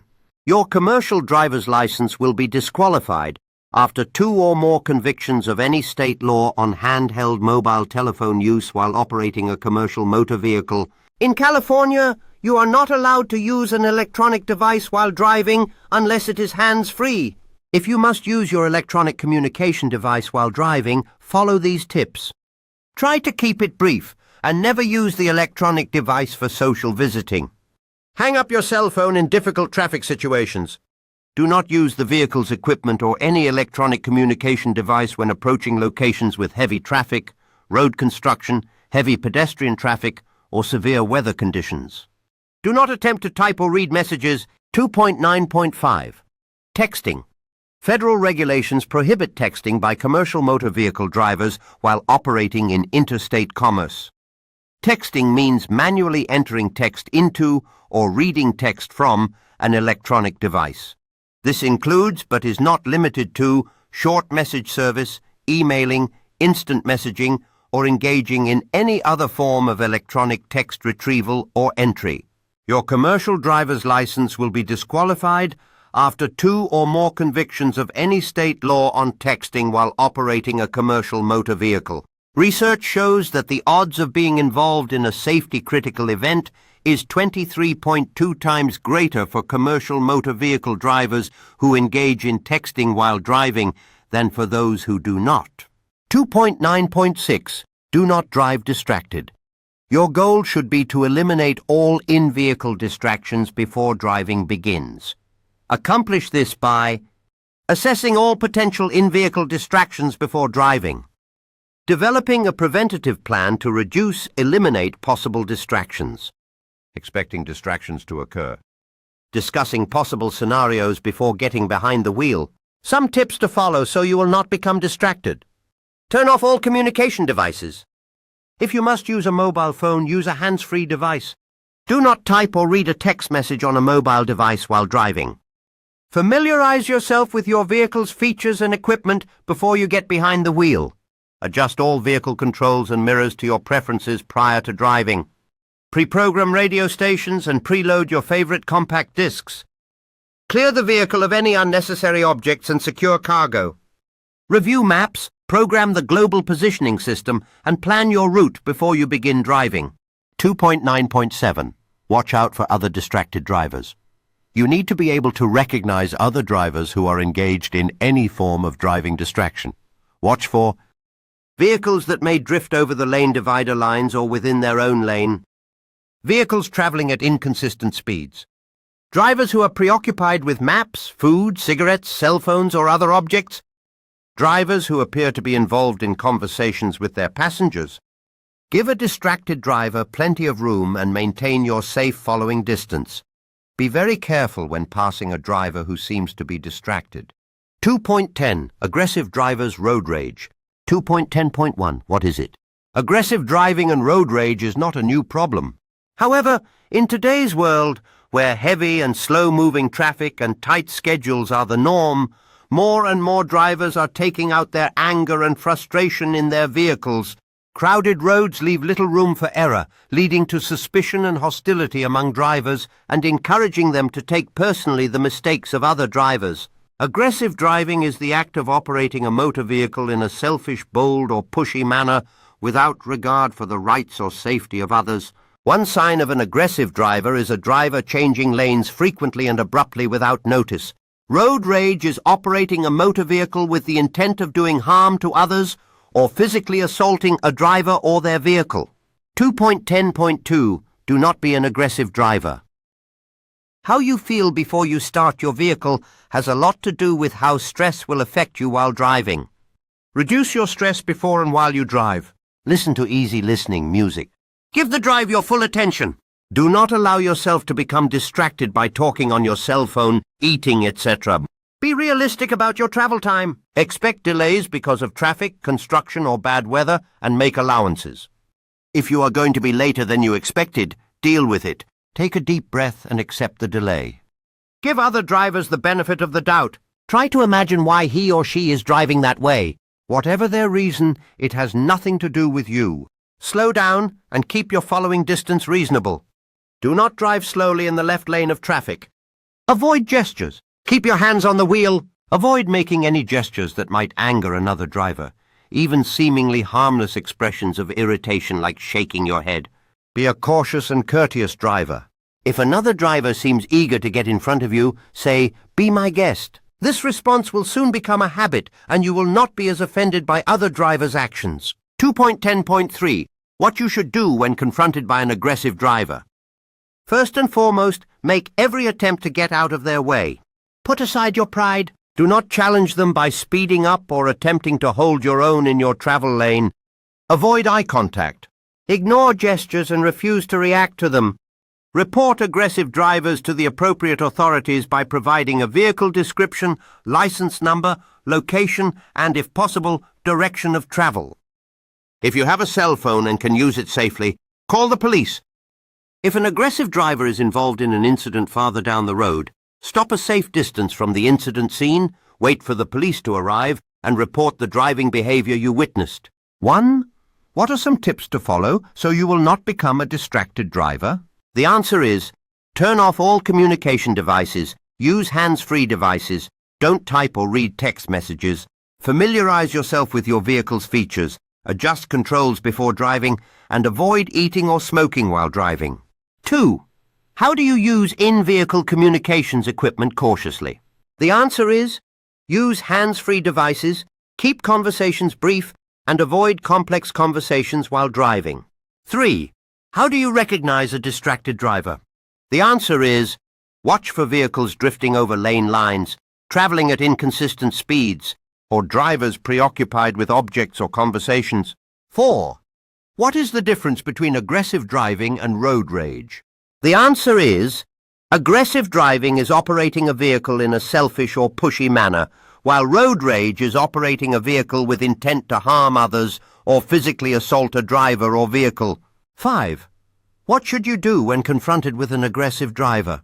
The answer is, get out of their way, avoid eye contact, ignore gestures, and report the driver to authorities if necessary. 6. What are some things you can do to reduce your stress before and while you drive? The answer is, listen to calming music, take deep breaths, be realistic about travel time, and give other drivers the benefit of the doubt. 2.11. Driving at night. 2.11.1. It is more dangerous. You are at greater risk when you drive at night. Drivers cannot see hazards as quickly as in daylight, so they have less time to respond. Drivers caught by surprise are less able to avoid an accident. The problems of night driving involve the driver, roadway, and vehicle. 2.11.2. Driver factors. Vision. Good vision is critical for safe driving. Your control of the brake, accelerator, and steering wheel is based on what you see. If you cannot see clearly, you will have trouble identifying traffic and roadway conditions, spotting potential trouble, or responding to problems in a timely manner. Because seeing well is so critical to safe driving, you should have your eyes checked regularly by an eye specialist. You may never know you have poor vision unless your eyes are tested. If you need to wear glasses or contact lenses for driving, remember to always wear them when driving, even if driving short distances. If your driver's license has a corrective lenses restriction, it is illegal to move a vehicle without using corrective lenses. Keep an extra set of corrective lenses in your vehicle. If your normal corrective lenses are broken or lost, you can use the spare lenses to drive safely. Avoid using dark or tinted corrective lenses at night, even if you think they help with glare. Tinted lenses cut down the light that you need to see clearly under night driving conditions. Glare. Drivers can be blinded for a short time by bright light. It can take several seconds to recover from glare. Even 2 seconds of glare blindness can be dangerous. A vehicle going 55 miles per hour will travel more than half the distance of an American football field during that time. Fatigue and lack of alertness. Fatigue is physical or mental tiredness that can be caused by physical or mental strain, repetitive tasks, illness, or lack of sleep. Just like alcohol and drugs, it impairs your vision and judgment. Fatigue causes errors related to speed and distance, increases your risk of being in an accident, causes you to not see and react to hazards as quickly, and affects your ability to make critical decisions. When you are fatigued, you could fall asleep behind the wheel and crash, injuring or killing yourself or others. Fatigued or drowsy driving is one of the leading causes of traffic accidents. The National Highway Traffic Safety Administration estimates that 100,000 police-reported accidents a year are the result of drowsy driving. According to the National Sleep Foundation's Sleep in America poll, 60% of Americans have driven while feeling sleepy, and more than one-third, 36% or 103 million people, admit to having actually fallen asleep at the wheel. Drivers may experience short bursts of sleep lasting only a few seconds, or fall asleep for longer periods of time. Either way, the chance of an accident increases dramatically. At risk groups, the risk of having an accident due to drowsy driving is not uniformly distributed across the population. Accidents tend to occur at times when sleepiness is most pronounced, for example, during the night and in the mid-afternoon. Most people are less alert at night, especially after midnight. This is particularly true if you have been driving for a long time. Thus, individuals who drive at night are more likely to have fall-asleep accidents. Research has identified young males, shift workers, commercial drivers, especially long-haul drivers, and people with untreated sleep disorders or with short-term or chronic sleep deprivation as being at increased risk for having a fall-asleep accident. At least 15% of all heavy truck accidents involve fatigue. A congressionally mandated study of 80 long-haul truck drivers in the United States and Canada found drivers averaged less than 5 hours of sleep per day. Federal Motor Carrier Safety Administration, 1996. It is no surprise that the National Transportation Safety Board reported that drowsy driving was probably the cause of more than half of accidents leading to a truck driver's death. National Transportation Safety Board, 1990. For each truck driver fatality, another 3 to 4 people are killed. National Highway Traffic Safety Administration, 1994. Warning signs of fatigue. Many people cannot tell if or when they are about to fall asleep. Here are some signs that should tell you to stop and rest. Difficulty focusing, frequent blinking, or heavy eyelids. Yawning repeatedly or rubbing eyes. Daydreaming and wandering disconnected thoughts. Trouble remembering the last few miles driven and missing exits or traffic signs. Trouble keeping head up. Drifting from your lane, following too closely, or hitting a shoulder rumble strip. Feeling restless and irritable. When you are tired, trying to push on is far more dangerous than most drivers think. It is a major cause of fatal accidents. If you notice any signs of fatigue, stop driving and go to sleep for the night or take a 15-20-minute nap. Are you at risk? Before you drive, consider whether you are sleep-deprived or fatigued. 6 hours of sleep or less triples your risk. Suffering from sleep loss, insomnia, poor quality sleep, or sleep deprivation. Driving long distances without proper rest breaks. Driving through the night, mid-afternoon, or when you would normally be asleep. Many heavy motor vehicle accidents occur between midnight and 6 a.m. Taking sedating medications, antidepressants, cold tablets, antihistamines. Working more than 60 hours a week increases your risk by 40%. Working more than one job and your main job involves shift work. Driving alone or on a long, rural, dark or boring road. Flying and changing time zone. Preventing drowsiness. Before a trip, get adequate sleep. Adults need 8-9 hours to maintain alertness. Prepare route carefully to identify total distance, stopping points, and other logistic considerations. Schedule trips for the hours you are normally awake, not the middle of the night. Drive with a passenger. Avoid medications that cause drowsiness. Consult your physician if you suffer from daytime sleepiness, have difficulty sleeping at night, or take frequent naps. Incorporate exercise into your daily life to give you more energy. Maintaining alertness while driving. Protect yourself from glare and eye strain with sunglasses. Keep cool by opening the window or using the air conditioner. Avoid heavy foods. Be aware of downtime during the day. Have another person ride with you and take turns driving. Take periodic breaks, about every 100 miles or 2 hours during long trips. Stop driving and rest or take a nap. Caffeine consumption can increase awareness for a few hours, but do not drink too much. It will eventually wear off. Do not rely on caffeine to prevent fatigue. Avoid drugs. While they may keep you awake for a while, they will not make you alert. If you are drowsy, the only safe cure is to get off the road and sleep. If you do not, you risk your life and the lives of others. 2.11.3 Roadway factors, poor lighting. In the daytime, there is usually enough light to see well. This is not true at night. Some areas may have bright street lights, but many areas will have poor lighting. On most roads, you will probably have to depend entirely on your headlights.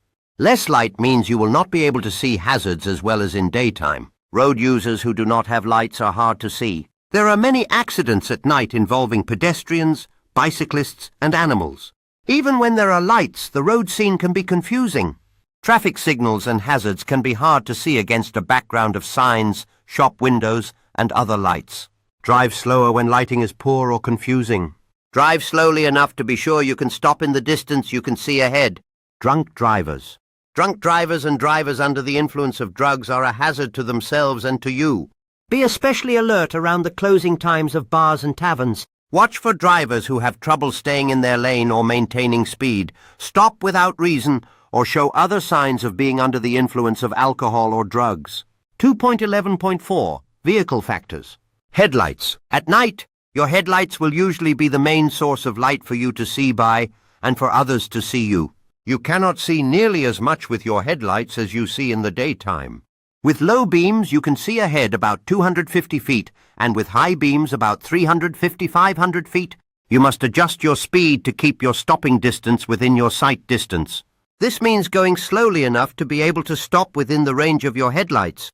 Night driving can be more dangerous if you have problems with your headlights. Dirty headlights may give only half the light they should. This cuts down your ability to see and makes it harder for others to see you. Make sure your lights are clean and working. Headlights can be out of adjustment. If they do not point in the right direction, they will not give you a good view and can blind other drivers.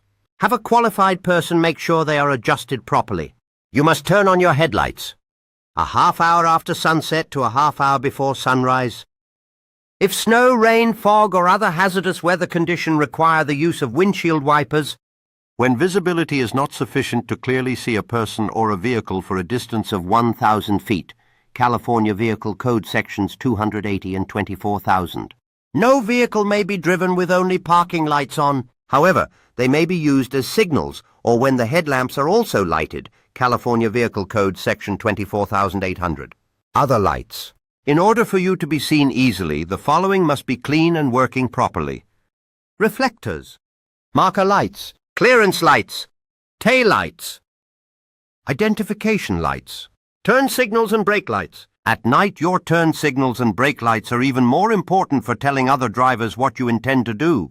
Make sure you have clean working turn signals and brake lights, windshield and mirrors. It is more important at night than in the daytime to have a clean windshield and clean mirrors. Bright lights at night can cause dirt on your windshield or mirrors to create a glare of its own, blocking your view.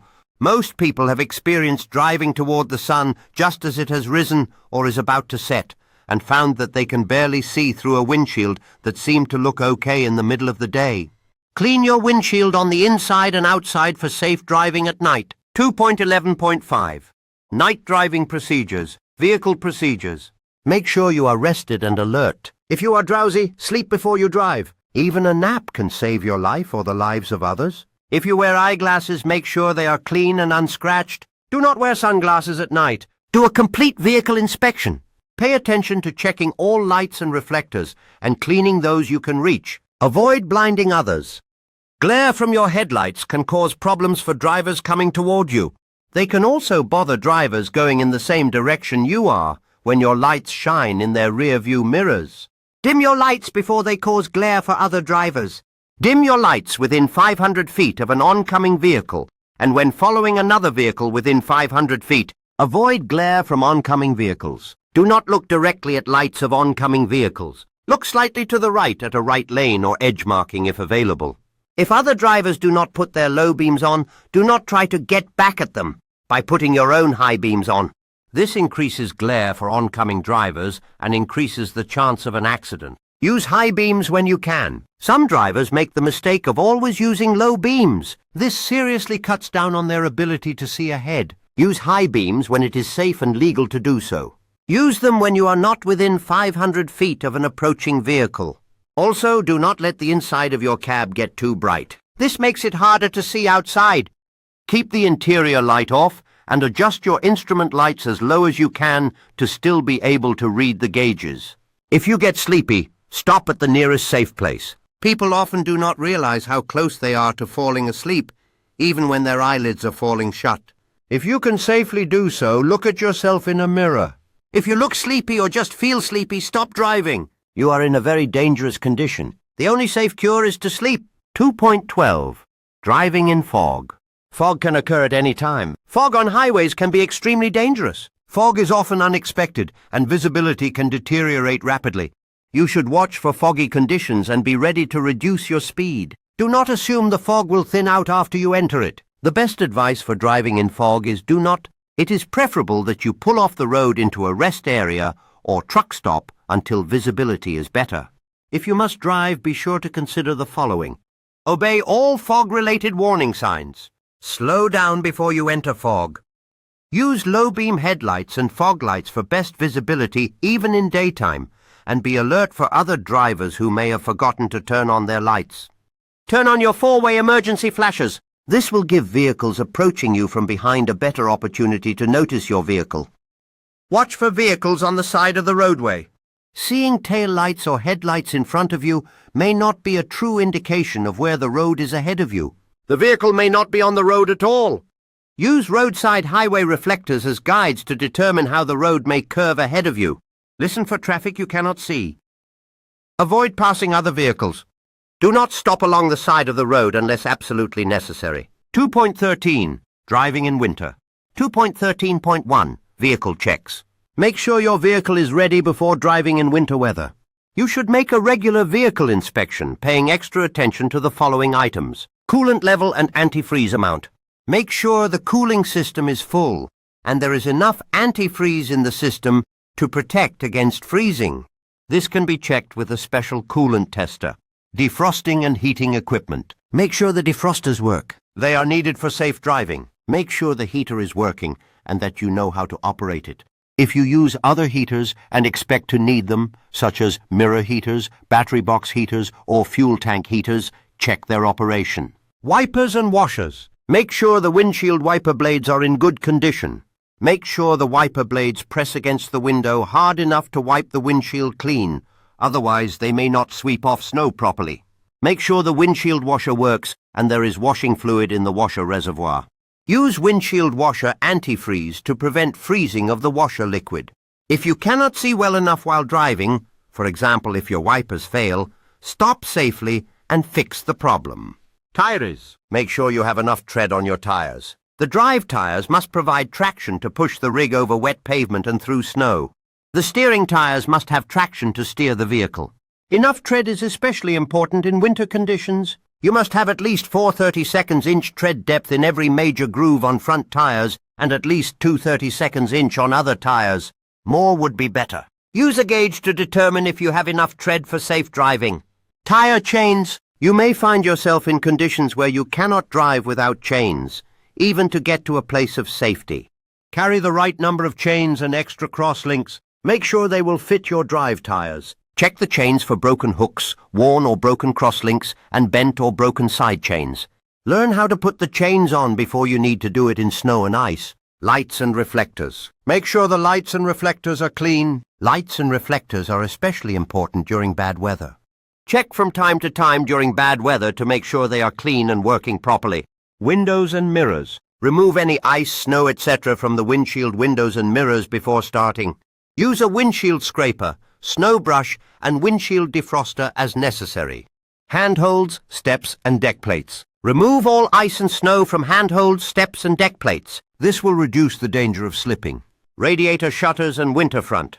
Remove ice from the radiator shutters. Make sure the winter front is not closed too tightly. If the shutters freeze shut, or the winter front is closed too much, the engine may overheat and stop.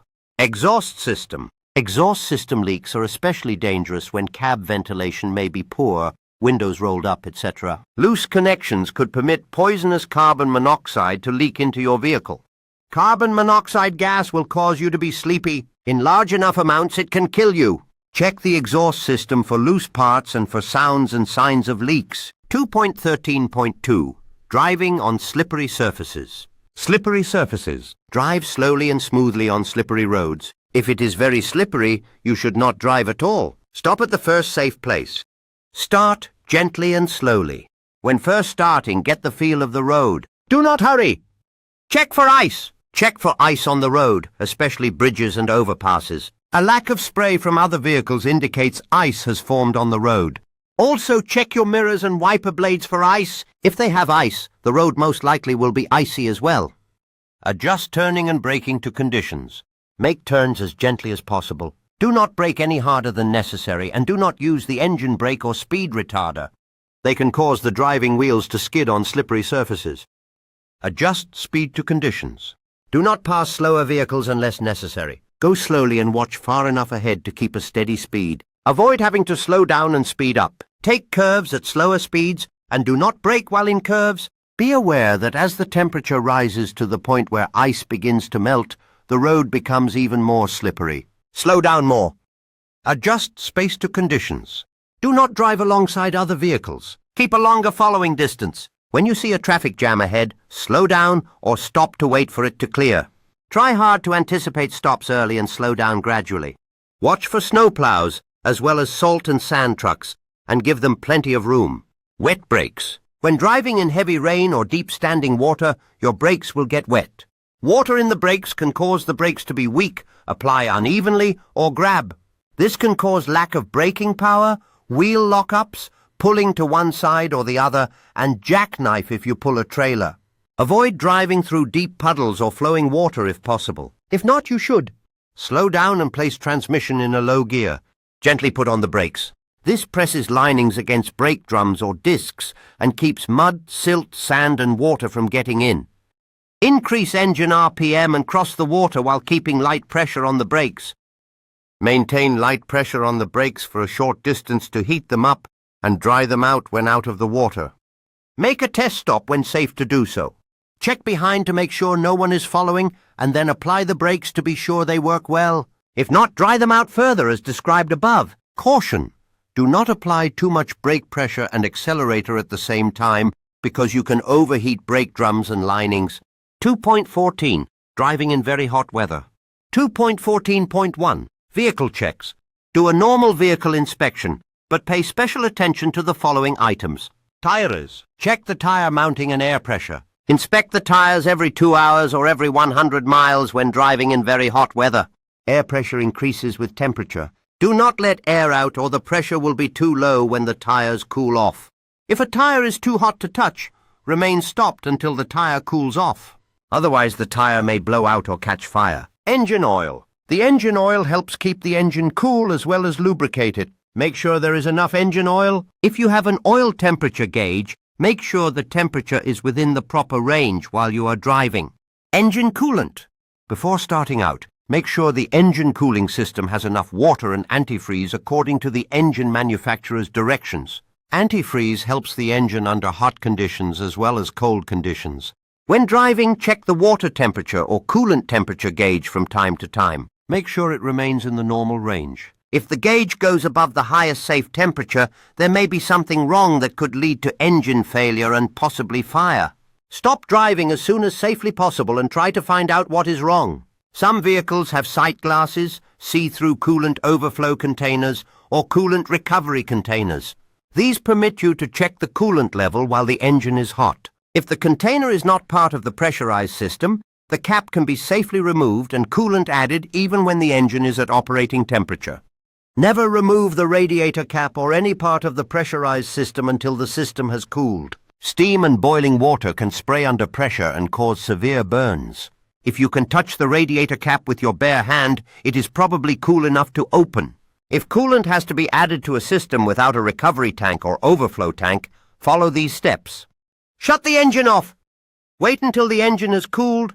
Protect your hands. Use gloves or a thick cloth. Turn the radiator cap slowly to the first stop, which releases the pressure seal.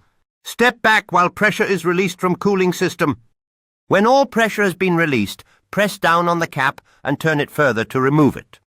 Visually check the level of coolant and add more coolant if necessary. Replace the cap and turn it all the way to the closed position.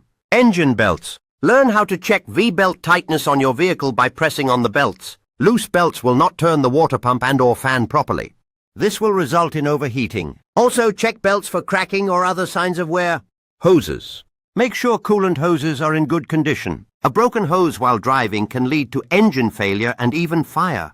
2.14.2. Driving in the heat. Watch for bleeding tar. Tar in the road pavement frequently rises to the surface in very hot weather. Spots where tar bleeds to the surface are very slippery. Go slowly enough to prevent overheating. High speeds create more heat for the tires and engine. In desert conditions, the heat may build up to the point where it is dangerous. The heat will increase chances of tire failure or even fire, and engine failure. Subsections 2.11, 2.12, 2.13 and 2.14. Test your knowledge. 1. You should use low beams whenever you can, true or false? The answer is false. You should use high beams whenever it is safe and legal to do so, especially on unfamiliar roads, in construction areas, or where there may be people along the roadway. Low beams are appropriate in situations with oncoming traffic, when following other vehicles closely, or in adverse weather conditions. M2. What should you do before you drive if you are drowsy? The answer is, if you are drowsy before you drive, you should pull over to a safe location and rest. This may include taking a nap or finding a place to sleep until you are no longer drowsy. Consuming caffeine is not a reliable long-term solution for drowsiness. The only effective remedy for fatigue is sleep. 3. What effects can wet brakes cause? How can you avoid these problems? The answer is, wet brakes can cause the brakes to be weak, to apply unevenly, or to grab. These effects can lead to loss of braking power or pull the vehicle to one side. You can avoid these problems by lightly applying the brakes as you drive through water or immediately after, allowing friction to generate heat and dry the brake components. 4. You should let air out of hot tires so the pressure goes back to normal, true or false? You should never let air out of hot tires. When tires heat up, the air pressure inside them increases, which is a normal and expected physical reaction.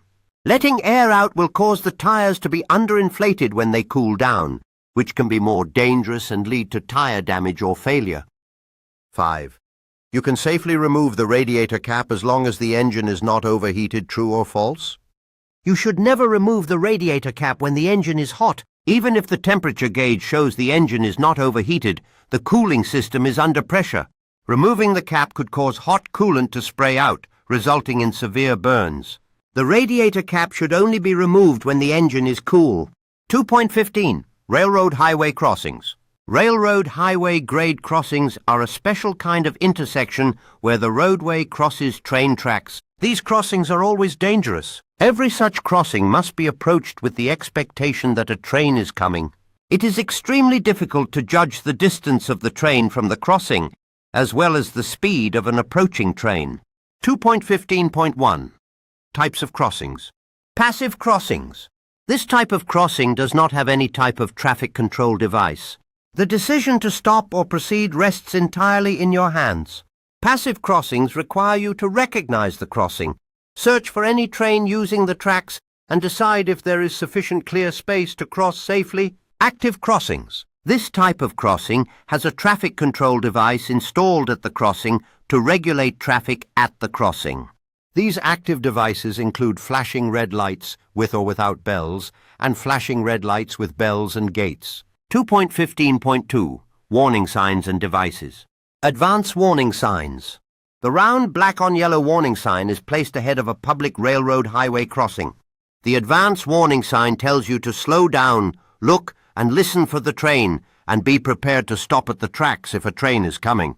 All passenger and hazmat carrying vehicles are required to stop. Pavement markings. Pavement markings mean the same as advance warning sign. They consist of an X with the letters RR and a no passing marking on two-lane roads. Crossbuck signs. This sign marks the grade crossing. It requires you to yield the right of way to the train. If there is no white stop line painted on the pavement, vehicles that are required to stop must stop no closer than 15 feet or more than 50 feet from the nearest rail of the nearest track. When the road crosses over more than one track, a sign below the crossbuck indicates the number of tracks. Flashing red light signals. At many railroad highway grade crossings, the crossbuck sign has flashing red lights and bells. When the lights begin to flash, stop! A train is approaching. You are required to yield the right of way to the train. If there is more than one track, make sure all tracks are clear before crossing. Gates. Many railroad highway crossings have gates with flashing red lights and bells. Stop when the lights begin to flash and before the gate lowers across the road lane. Remain stopped until the gates go up and the lights have stopped flashing. Proceed when it is safe. 2.15.3 Driving Procedures. Never race a train to a crossing. Never attempt to race a train to a crossing. It is extremely difficult to judge the speed of an approaching train. Reduce speed. Speed must be reduced in accordance with your ability to see approaching trains in any direction, and speed must be held to a point which will permit you to stop short of the tracks in case a stop is necessary. Do not expect to hear a train. Trains may not or are prohibited from sounding horns when approaching some crossings. Public crossings where trains do not sound horns should be identified by signs. Noise inside your vehicle may also prevent you from hearing the train horn until the train is dangerously close to the crossing. Do not rely on signals. You should not rely solely upon the presence of warning signals, gates, or flagmen to warn of the approach of trains. Be especially alert at crossings that do not have gates or flashing red light signals. Double tracks require a double check. Remember that a train on one track may hide a train on the other track. Look both ways before crossing. After one train has cleared a crossing, be sure no other trains are near before starting across the tracks. Yard areas and grade crossings in cities and towns. Yard areas and grade crossings in cities and towns are just as dangerous as rural grade crossings. Approach them with as much caution. 2.15.4 Stopping safely at railroad highway crossings. A full stop is required at grade crossings whenever the nature of the cargo makes a stop mandatory under state or federal regulations. Such a stop is otherwise required by law. When stopping, be sure to check for traffic behind you while stopping gradually. Use a pull-out lane if available. Turn on your four-way emergency flashers. 2.15.5 Crossing the tracks. Railroad crossings with steep approaches can cause your unit to hang up on the tracks. Never permit traffic conditions to trap you in a position where you have to stop on the tracks. Be sure you can get all the way across the tracks before you start across. It takes a typical tractor-trailer unit at least 14 seconds to clear a single track and more than 15 seconds to clear a double track. Do not shift gears while crossing railroad tracks. 2.15.6 Special Situations. Be aware! These trailers can get stuck on raised crossings. Low-slung units, lowboy, car carrier, moving van or possum-belly livestock trailer. Single-axle tractor, pulling a long trailer with its landing gear set to accommodate a tandem-axle tractor. If for any reason you get stuck on the tracks, get out of the vehicle and away from the tracks. Check signposts or signal housing at the crossing for emergency notification information. Call 911 or other emergency number. Give the location of the crossing using all identifiable landmarks, especially the DOT number, if posted. 2.16 Mountain driving. In mountain driving, gravity plays a major role. On any upgrade, gravity slows you down. The steeper the grade, the longer the grade, and/or the heavier the load, the more you will have to use lower gears to climb hills or mountains. In coming down long, steep downgrades, gravity causes the speed of your vehicle to increase. You must select an appropriate safe speed and then use a low gear and proper braking techniques. You should plan ahead and obtain information about any long, steep grades along your planned route of travel. If possible, talk to other drivers who are familiar with the grades to find out what speeds are safe. You must go slowly enough so your brakes can hold you back without getting too hot. If the brakes become too hot, they may start to fade. This means you have to apply them harder and harder to get the same stopping power. If you continue to use the brakes hard, they can keep fading until you cannot slow down or stop at all. 2.16.1 Select a safe speed. Your most important consideration is to select a speed that is not too fast for the total weight of the vehicle and cargo, length of the grade, steepness of the grade, road conditions, weather. If a speed limit is posted, or there is a sign indicating maximum safe speed, never exceed the speed shown. Also, look for and heed warning signs indicating the length and steepness of the grade. You must use the braking effect of the engine as the principal way of controlling your speed. The braking effect of the engine is greatest when it is near the governed RPMs and the transmission is in the lower gears. Save your brakes so you will be able to slow or stop as required by road and traffic conditions. 2.16.2 Select the right gear before starting down the grade. Shift the transmission to a low gear before starting down the grade. Do not try to downshift after your speed has already built up. You will not be able to shift into a lower gear. You may not even be able to get back into any gear, and all engine braking effect will be lost. Forcing an automatic transmission into a lower gear at high speed could damage the transmission and also lead to loss of all engine braking effect.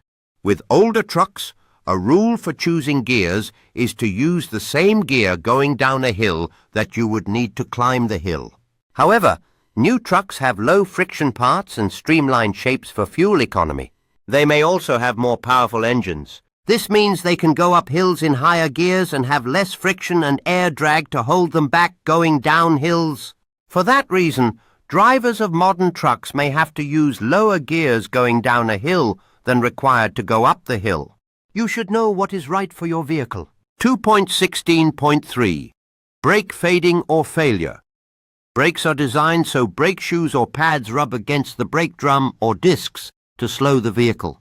Braking creates heat, but brakes are designed to take a lot of heat. However, brakes can fade or fail from excessive heat caused by using them too much and not relying on the engine braking effect.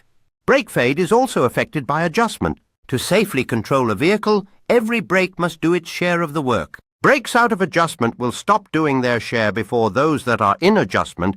The other brakes can then overheat and fade, and there will not be enough braking available to control the vehicle. Brakes can get out of adjustment quickly, especially when they are used a lot. Also, brake linings wear faster when they are hot. Therefore, brake adjustment must be checked frequently. 2.16.4 Proper braking technique. Remember, the use of brakes on a long and/or steep downgrade is only a supplement to the braking effect of the engine. Once the vehicle is in the proper low gear, the following are the proper braking techniques. 1. Apply the brakes just hard enough to feel a definite slowdown. 2. When your speed has been reduced to approximately 5 mph below your safe speed, release the brakes. This brake application should last for about 3 seconds. When your speed has increased to your safe speed, repeat steps 1 and 2. For example, if your safe speed is 40 mph, you would not apply the brakes until your speed reaches 40 mph. You now apply the brakes hard enough to gradually reduce your speed to 35 mph and then release the brakes. Repeat this as often as necessary until you have reached the end of the downgrade. Escape ramps have been built on many steep mountain downgrades. Escape ramps are made to stop runaway vehicles safely without injuring drivers and passengers. Escape ramps use a long bed of loose, soft material to slow a runaway vehicle, sometimes in combination with an upgrade. No escape ramp locations on your route. Signs show drivers where ramps are located. Escape ramps save lives, equipment, and cargo. Subsections 2.15 and 2.16. Test your knowledge. 1. What factors determine your selection of a safe speed when going down a long, steep downgrade? The answer is your selection of a safe speed when going down a long, steep downgrade is determined by several critical factors: the total weight of your vehicle and its cargo, the steepness of the grade, the length of the grade, the road conditions such as weather and surface quality, and the braking ability of your vehicle. 2. Why should you be in the proper gear before starting down a hill? The answer is you should be in the proper gear before starting down a hill to utilize engine braking effectively. Shifting to a lower gear before beginning the descent allows the engine's compression to help slow the vehicle, reducing the reliance on the service brakes and preventing them from overheating and failing. 3. Describe the proper braking technique when going down a long, steep downgrade.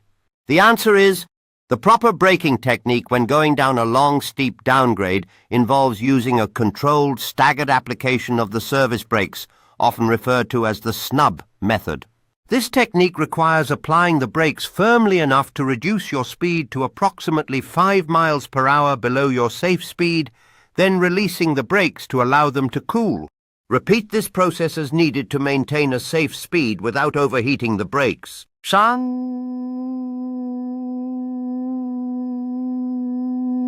4. What type of vehicles can get stuck on a railroad highway crossing?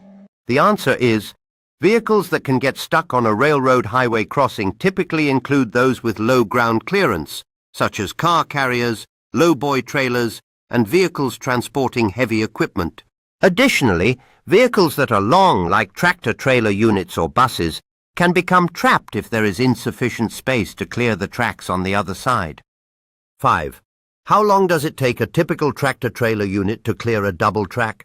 The answer is, it takes a typical tractor-trailer unit at least 15 seconds to clear a single track. To clear a double track, it requires even more time, often exceeding 20 to 25 seconds or more, depending on the length of the vehicle and the specific crossing conditions. Drivers must ensure they have ample time and space before committing to crossing multiple tracks. 2.17. Driving emergencies. Traffic emergencies occur when two vehicles are about to collide.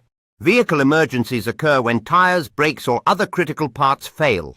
Following the safety practices in this handbook can help prevent emergencies. If an emergency does happen, your chances of avoiding an accident depend upon how well you take action. Actions you can take are discussed below. 2.17. Point 1.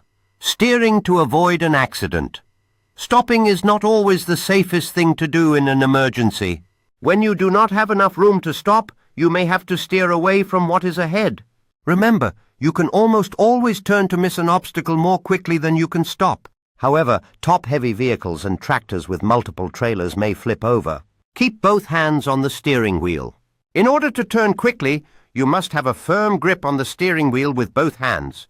The best way to have both hands on the wheel, if there is an emergency, is to keep them there all the time. How to turn quickly and safely. A quick turn can be made safely if it is done the right way. Here are some points that safe drivers use. Do not apply the brake while you are turning. It is very easy to lock your wheels while turning. If that happens, you may skid out of control. Do not turn any more than needed to clear whatever is in your way. The more sharply you turn, the greater the chances of a skid or rollover. Be prepared to counter-steer. Turn the wheel back in the other direction, once you have passed whatever was in your path. Unless you are prepared to counter-steer, you will not be able to do it quickly enough. You should think of emergency steering and counter-steering as two parts of one driving action. Where to steer. If an oncoming driver has drifted into your lane, a move to your right is best. If that driver realizes what has happened, the natural response will be to return to their own lane. If something is blocking your path, the best direction to steer will depend on the situation. If you have been using your mirrors, you will know which lane is empty and can be safely used. If the shoulder is clear, going right may be best. No one is likely to be driving on the shoulder, but someone may be passing you on the left. You will know if you have been using your mirrors. If you are blocked on both sides, a move to the right may be best. At least you will not force anyone into an opposing traffic lane and a possible head-on accident. Leaving the road. In some emergencies, you may have to drive off the road. It may be less risky than facing an accident with another vehicle. Most shoulders are strong enough to support the weight of a large vehicle, therefore, they offer an available escape route. Here are some guidelines. If you do leave the road, avoid braking. If possible, avoid using the brakes until your speed has dropped to about 20 mph. Then brake very gently to avoid skidding on a loose surface. Keep one set of wheels on the pavement if possible. This helps to maintain control. Stay on the shoulder. If the shoulder is clear, stay on it until your vehicle has come to a stop. Signal and check your mirrors before pulling back onto the road. Returning to the road. If you are forced to return to the road before you can stop, use the following procedure. Hold the wheel tightly and turn sharply enough to get right back on the road safely. Do not try to edge gradually back on the road. If you do, your tires might grab unexpectedly and you could lose control. When both front tires are on the paved surface, counter-steer immediately. The two turns should be made as a single steer-counter-steer move. 2.17.2. How to stop quickly and safely. If somebody suddenly pulls out in front of you, your natural response is to hit the brakes. This is a good response if there is enough distance to stop and you use the brakes correctly. You should brake in a way that will keep your vehicle in a straight line and allow you to turn if it becomes necessary. You can use the controlled braking or stab braking method. Controlled braking. With this method, you apply the brakes as hard as you can without locking the wheels. Keep steering wheel movements very small while doing this. If you need to make a larger steering adjustment or the wheels lock, release the brakes. Reapply the brakes as soon as you can. Stab braking. Apply your brakes all the way. Release the brakes when the wheels lock up. It can take up to 1 second for the wheels to start rolling after you release the brakes. It can take up to 1 second for the wheels to start rolling after you release the brakes. If you reapply the brakes before the wheels start rolling, the vehicle will not straighten out. Note, stab braking can only be done in vehicles without anti-lock brake systems, ABS. Do not jam on the brakes. Emergency braking does not mean pushing down on the brake pedal as hard as you can. That will only keep the wheels locked up and cause a skid. If the wheels skid, you cannot control the vehicle. Emergency braking means responding to a hazard by slowing the vehicle. Note, if you drive a vehicle with anti-lock brakes, you should read and follow the directions found in the owner's manual for stopping quickly. 2.17.3 Brake failure. Brakes kept in good condition rarely fail. Most hydraulic brake failures occur for one of two reasons. Air brakes are discussed in Section 5. Loss of hydraulic pressure. Brake fade on long hills. Loss of hydraulic pressure. When the system will not build up pressure, the brake pedal will feel spongy or go to the floor. Here are some things you can do. Downshift. Putting the vehicle into a lower gear will help to slow the vehicle. Pump the brakes. Sometimes pumping the brake pedal will generate enough hydraulic pressure to stop the vehicle. Use the parking brake. The parking or emergency brake is separate from the hydraulic brake system. Therefore, it can be used to slow the vehicle. However, be sure to press the release button or pull the release lever at the same time you use the emergency brake so you can adjust the brake pressure and keep the wheels from locking up. Find an escape route. While slowing the vehicle, look for an escape route, such as an open field, side street, or escape ramp. Turning uphill is a good way to slow and stop the vehicle. Make sure the vehicle does not start rolling backward after you stop. Put it in low gear, apply the parking brake, and if necessary, roll back into an obstacle that will stop the vehicle. Brake failure on downgrades. Going slow enough and braking properly will almost always prevent brake failure on long downgrades. However, once the brakes have failed, you will have to look outside your vehicle for something to stop it. Your best hope is an escape ramp. If there is one, there will be signs telling you about it. Use it. Ramps are usually located a few miles from the top of the downgrade. Every year, hundreds of drivers avoid injury to themselves or damage to their vehicles by using escape ramps. Some escape ramps use soft gravel that resists the motion of the vehicle and brings it to a stop. Others turn uphill, using the hill to stop the vehicle and soft gravel to hold it in place. Any driver who loses brakes going downhill should use an escape ramp if it is available. If you do not use it, your chances of having a serious accident may be much greater. If no escape ramp is available, take the least hazardous escape route you can, such as an open field or a side road that flattens out or turns uphill. Make the move as soon as you know your brakes do not work. The longer you wait, the faster the vehicle will go, and the harder it will be to stop. 2.17.4 Tire failure. Recognize tire failure. Quickly knowing you have a tire failure will allow you more time to react. Having just a few extra seconds to remember what you are supposed to do can help. The major signs of tire failure are sound. The loud bang of a blowout is an easily recognized sign. It can take a few seconds for your vehicle to react, and you might think it was some other vehicle. Anytime you hear a tire blow, you would be safest to assume it is yours. Vibration. If the vehicle thumps or vibrates heavily, it may be a sign one of the tires has gone flat. With a rear tire, that may be the only sign you get. Feel. If the steering feels heavy, it is probably a sign one of the front tires has failed. Sometimes failure of a rear tire will cause the vehicle to slide back and forth or fishtail. However, dual rear tires usually prevent this. Respond to tire failure. When a tire fails, your vehicle is in danger. You must immediately hold the steering wheel firmly. If a front tire fails, it can twist the steering wheel out of your hands. The only way to prevent this is to keep a firm grip on the steering wheel with both hands at all times. Stay off the brake. It is natural to want to brake in an emergency. However, braking when a tire has failed could cause loss of control. Unless you are about to run into something, stay off the brake until the vehicle has slowed down. Then brake very gently, pull off the road and stop. Check the tires. After you have come to a stop, get out and check all the tires. Do this even if the vehicle seems to be handling all right. 2.18. Anti-lock braking systems. Anti-lock braking systems is a computerized system that keeps your wheels from locking up during hard brake applications. Anti-lock braking systems is an addition to your normal brakes. It does not decrease or increase your normal braking capability. Anti-lock braking systems only activates when wheels are about to lock up. Anti-lock braking systems does not necessarily shorten your stopping distance, but it helps you keep the vehicle under control during hard braking. 2.18.1. How anti-lock braking systems work. Sensors detect potential wheel lock-up. An electronic control unit will then decrease brake pressure to avoid wheel lock-up. Brake pressure is adjusted to provide the maximum braking without danger of lock-up. Anti-lock braking systems works far faster than the driver can respond to potential wheel lock-up. At all other times, the brake system will operate normally. 2.18.2. Vehicles required to have anti-lock braking systems. The Department of Transportation requires that anti-lock braking systems be on. Truck tractors with air brakes built on or after March 1st, 1997. Other air brake vehicles, trucks, buses, trailers and converter dollies built on or after March 1st, 1998.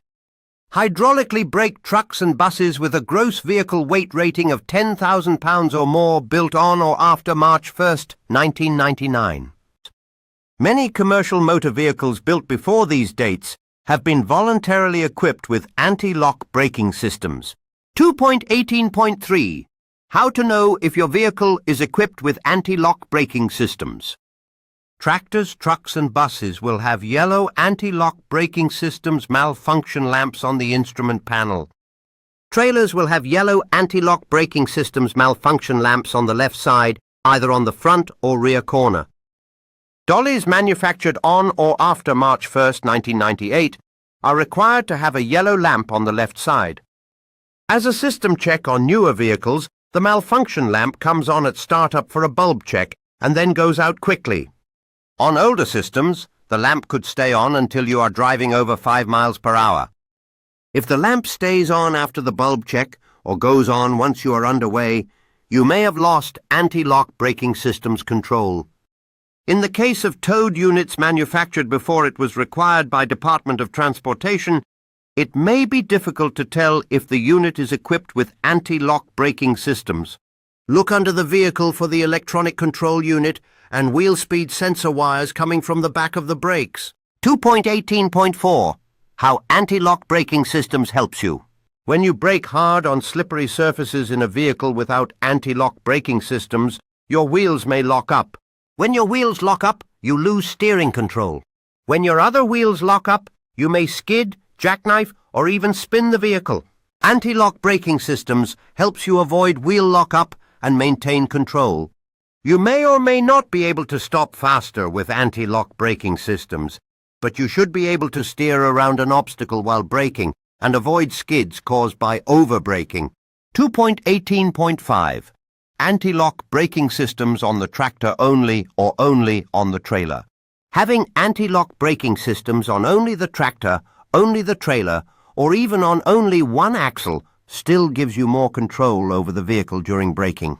Brake normally. When only the tractor has anti-lock braking systems, you should be able to maintain steering control, and there is less chance of jackknifing.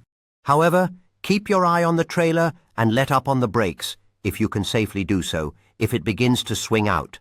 When only the trailer has anti-lock braking systems, the trailer is less likely to swing out, but if you lose steering control or start a tractor jackknife, let up on the brakes, if you can safely do so, until you regain control. Each sentence can be long if the input requires it, but must not exceed 30 words. If a sentence is longer, split it into 2 or more natural sentences without altering the content. 2.18.6. Braking with anti-lock braking systems. When you drive a vehicle with anti-lock braking systems, you should brake as you always have. In other words, use only the braking force necessary to stop safely and stay in control. Brake the same way regardless of whether you have anti-lock braking systems on the bus, tractor, trailer, or both. As you slow down, monitor your tractor and trailer and back off the brakes, if it is safe to do so, to stay in control. There is only one exception to this procedure. If you drive a straight truck or combination with working anti-lock braking systems on all axles in an emergency stop, you can fully apply the brakes. 2.18.7. Braking if anti-lock braking systems is not working. Without anti-lock braking systems, you still have normal brake functions. Drive and brake as you always have. Vehicles with anti-lock braking systems have yellow malfunction lamps to tell you if something is not working. As a system check on newer vehicles, the malfunction lamp comes on at startup for a bulb check and then goes out quickly. On older systems, the lamp could stay on until you are driving over 5 miles per hour. If the lamp stays on after the bulb check, or goes on once you are underway, you may have lost anti-lock braking systems control on one or more wheels. Remember, if your anti-lock braking systems malfunctions, you still have regular brakes. Drive normally but get the system serviced soon. 2.18.8. Safety reminders. Anti-lock braking systems will not allow you to drive faster, follow more closely, or drive less carefully. Anti-lock braking systems will not prevent power or turning skids. Anti-lock braking systems should prevent brake-induced skids or jackknives, but not those caused by spinning the drive wheels or going too fast in a turn. Anti-lock braking systems will not necessarily shorten stopping distance. Anti-lock braking systems will help maintain vehicle control, but not always shorten stopping distance. Anti-lock braking systems will not increase or decrease ultimate stopping power. Anti-lock braking systems is an add-on to your normal brakes, not a replacement for them. Anti-lock braking systems will not change the way you normally brake. Under normal brake conditions, your vehicle will stop as it always stopped. Anti-lock braking systems only comes into play when a wheel would normally have locked up because of over-braking. Anti-lock braking systems will not compensate for bad brakes or poor brake maintenance. The best vehicle safety feature is still a safe driver. Drive so you never need to use your anti-lock braking systems. Anti-lock braking systems could help to prevent a serious accident. 2.19. Skid control and recovery. A skid happens whenever the tires lose their grip on the road. This is caused in one of 4 ways.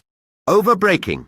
Braking too hard and locking up the wheels. Skids also can occur when using the speed retarder when the road is slippery. Oversteering. Turning the wheels more sharply than the vehicle can turn. Over-acceleration. Supplying too much power to the drive wheels, causing them to spin. Driving too fast. Most serious skids result from driving too fast for road conditions. Drivers who adjust their driving to road conditions and do not over-accelerate do not have to overbrake or oversteer from too much speed. 2.19.1. Drive wheel skids. By far, the most common skid is one in which the rear wheels lose traction through excessive braking or acceleration. Skids caused by acceleration usually happen on ice or snow. Taking your foot off the accelerator can easily stop them. If it is very slippery, push the clutch in. Otherwise, the engine can keep the wheels from rolling freely and regaining traction. Rear wheel braking skids occur when the rear drive wheels lock. Locked wheels have less traction than rolling wheels, and the rear wheels usually slide sideways in an attempt to catch up with the front wheels. In a bus or straight truck, the vehicle will slide sideways in a spin-out. With vehicles towing trailers, a drive wheel skid can let the trailer push the towing vehicle sideways, causing a sudden jackknife. See Figure 2.19. Tractor jackknife. Line of travel. Direction of side. Rear tractor wheels locked up or spinning. Figure 2.19. 2.19.2. Correcting a drive wheel. Braking skid. Do the following to correct a drive wheel braking skid. Stop braking. This will let the rear wheels roll again and keep the rear wheels from sliding. Counter steer. As a vehicle turns back on course, it has a tendency to keep on turning. Unless you turn the steering wheel quickly the other way, you may find yourself skidding in the opposite direction. Learning to stay off the brake, turn the steering wheel quickly, push in the clutch, and counter steer in a skid takes a lot of practice. The best place to get this practice is on a large driving range or skid pad. 2.19.3. Front wheel skids. Driving too fast for conditions causes most front wheel skids. Other causes include lack of tread on the front tires and cargo loaded, so not enough weight is on the front axle. In a front wheel skid, the front end tends to go in a straight line, regardless of how much you turn the steering wheel. On a very slippery surface, you may not be able to steer around a curve or turn. When a front wheel skid occurs, the only way to stop the skid is to let the vehicle slow down. Stop turning and/or braking so hard. Slow down as quickly as possible without skidding. Subsections 2.17, 2.18 and 2.19. Test your knowledge. One stopping is not always the safest thing to do in an emergency. True or false? The answer is true. In some emergency situations, such as when an obstacle suddenly appears in your path and there is insufficient distance to stop, steering to avoid the obstacle may be a safer option than attempting to stop, especially if stopping would result in a more severe collision. 2. What are some advantages of going right instead of left around an obstacle? The answer is, some advantages of going right instead of left around an obstacle include avoiding oncoming traffic, which is typically to your left, and potentially having a softer landing area or shoulder on the right side of the road. Additionally, most drivers instinctively swerve left, so moving right can be an unexpected and safer maneuver. 3. What is an escape ramp? The answer is, an escape ramp, also known as a runaway truck ramp, is a specialized roadway designed to safely stop runaway heavy vehicles. Typically found on long, steep downgrades, these ramps are usually composed of a long, upward-sloping bed of loose aggregate, such as gravel or sand, which slows and stops the vehicle without damaging the brake system. 4. If a tire blows out, you should put the brakes on hard to stop quickly. True or false? The answer is false. If a tire blows out, you should not put the brakes on hard. Doing so can cause loss of control. Instead, you should firmly grip the steering wheel, hold a straight course, ease off the accelerator, and use the engine brake to slow down. Once the vehicle is under control, you can then gently apply the service brakes. 5. How do you know if your vehicle has anti-lock brakes? The answer is, you can determine if your vehicle has anti-lock brakes by checking for an ABS indicator light on the dashboard that illuminates when the engine is started. Additionally, commercial vehicles with anti-lock brakes often have yellow malfunction lamps on the tractor and trailers, and trailers manufactured after March 1, 1998 are required to have anti-lock brakes and an indicator light. 6. What is the proper braking technique when driving a vehicle with anti-lock brakes?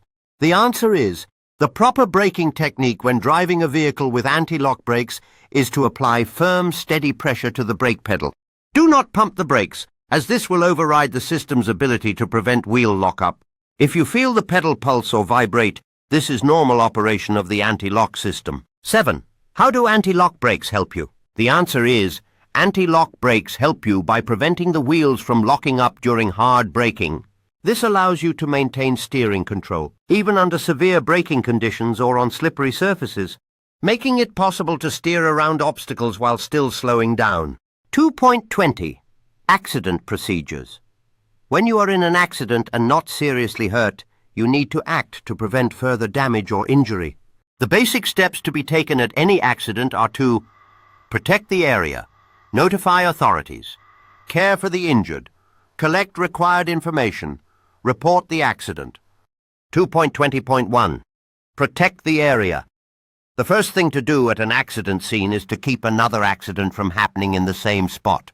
To protect the accident area, if your vehicle is involved in the accident, try to get it to the side of the road. This will help prevent another accident and allow traffic to move. If you are stopping to help, park away from the accident. The area immediately around the accident will be needed for emergency vehicles. Put on your 4-way emergency flashers. Set out reflective triangles to warn other traffic. Make sure other drivers can see them in time to avoid the accident. 2.20.2. Notify authorities. If you have a cell phone or CB radio, call for assistance before you get out of your vehicle. If not, wait until after the accident scene has been properly protected. Then phone or send someone to phone the police. Try to determine where you are so you can give the exact location. 2.20.3. Care for the injured. If a qualified person is at the accident and helping the injured, stay out of the way unless asked to assist. Otherwise, do the best you can to help any injured parties. Here are some simple steps to follow in giving assistance. Do not move a severely injured person unless the danger of fire or passing traffic makes it necessary. Stop heavy bleeding by applying direct pressure to the wound. Keep the injured person warm. 2.20.4. Gather information. If you were involved in the accident, you will have to file an accident report. Collect the following information for the report: names, addresses, and driver's license numbers of drivers involved in the accident, license plate numbers and types of vehicles involved in the accident, names and addresses of the owners of other vehicles if different from the drivers, description of the damages to other vehicles or to property, names and addressees of anyone who was injured or involved in the accident, name, badge number, and agency of any peace officer investigating the accident, names and addresses of witnesses, exact location of the accident, direction of travel of the vehicles involved. 2.21. Fires. Truck fires can cause damage and injury. Learn the causes of fires and how to prevent them. Know what to do to extinguish fires. 2.21.1. Causes of fire. The following are some causes of vehicle fires. After accidents: spilled fuel and improper use of flares. Tires, underinflated tires and dual tires that touch. Electrical system, short circuits due to damaged insulation and loose connections. Fuel driver smoking, improper fueling and loose fuel connections. Cargo, flammable cargo, improperly sealed or loaded cargo, and poor ventilation. 2.21.2. Fire prevention. Pay attention to the following. Vehicle inspection. Make a complete inspection of the electrical, fuel and exhaust systems, tires and cargo. Be sure to check that the fire extinguisher is charged. En route inspection. Check the tires, wheels and truck body for signs of heat whenever you stop during a trip. Follow safe procedures. Follow correct safety procedures for fueling the vehicle, using brakes, handling flares and other activities that can cause a fire. Monitoring. Check the instruments and gauges, often for signs of overheating, and use the mirrors to look for signs of smoke from tires or the vehicle. Caution. Use caution handling anything flammable. 2.21.3. Firefighting. Knowing how to fight fires is important. Drivers who did not know what to do have made fires worse. Know how the fire extinguisher works. Study the instructions printed on the extinguisher before you need it. Here are some procedures to follow in case of fire. Pull off the road. The first step is to get the vehicle off the road and stop. In doing so, park in an open area away from buildings, trees, brush, other vehicles, or anything that might catch fire. Do not pull into a service station. Notify emergency services of your problem and location. Keep the fire from spreading. Before trying to put out the fire, make sure that it does not spread any further. With an engine fire, turn off the engine as soon as you can. Do not open the hood if you can avoid it. Shoot foam through louvers, radiator, or from the vehicle's underside. Class, type of fires. Class Type A. Wood, paper, ordinary combustibles. Extinguish by cooling and quenching, using water or dry chemicals. B. Gasoline, oil, grease, other greasy liquids. Extinguish by smothering, cooling, or heat. Shielding, using carbon dioxide or dry chemicals. See electrical equipment fires. Extinguish with non-conducting agents such as carbon dioxide or dry chemicals. Do not use water. D. Fires in combustible metals. Extinguish by using specialized extinguishing powders. Extinguish the fire. Here are some rules to follow in putting out a fire. When using the extinguisher, stay as far away from the fire as possible. Aim at the source or base of the fire, not up in the flames. Use the correct fire extinguisher. The BC type fire extinguisher is designed to work on electrical fires and burning liquids. The ABC type is designed to work on burning wood, paper and cloth as well. Water can be used on wood, paper or cloth, but do not use water on an electrical fire. Can cause shock, or a gasoline fire will spread the flames. A burning tire must be cooled. Lots of water may be required. If you are not sure what to use, especially on a hazmat fire, wait for firefighters. Position yourself upwind. Let the wind carry the extinguisher to the fire. Continue until whatever was burning has cooled. Absence of smoke or flame does not mean the fire cannot restart. Subsections 2.20 and 2.21. Test your knowledge. 1. What are some things to do at an accident scene to prevent another accident? The answer is, to prevent another accident at an accident scene, you should first protect the area. This involves parking your vehicle to avoid causing another accident, turning on your emergency flashes, and setting out reflective triangles or flares to warn oncoming traffic, placing them at specific distances behind the scene to provide adequate warning. You should also make sure to use your headlights if it is dark or visibility is poor. Name two causes of tire fires. The answer is, two common causes of tire fires are underinflated tires and dual tires that are touching. Both conditions can lead to excessive friction and heat buildup, which can ignite the rubber. 3. What kinds of fires is a BC extinguisher not good for? The answer is, a BC extinguisher is not effective for fires involving ordinary combustible materials, such as wood, paper, cloth, or trash. These are classified as Class A, fires, which require extinguishers specifically designed to cool the burning material and break the fire triangle. 4. When using your extinguisher, should you get as close as possible to the fire? The answer is no. When using your extinguisher, you should not get as close as possible to the fire. Instead, you should stand at a safe distance, typically 8 to 10 feet away, and then advance cautiously as the fire begins to diminish. Getting too close can expose you to excessive heat and smoke or push the fire. 5. Name some causes of vehicle fires.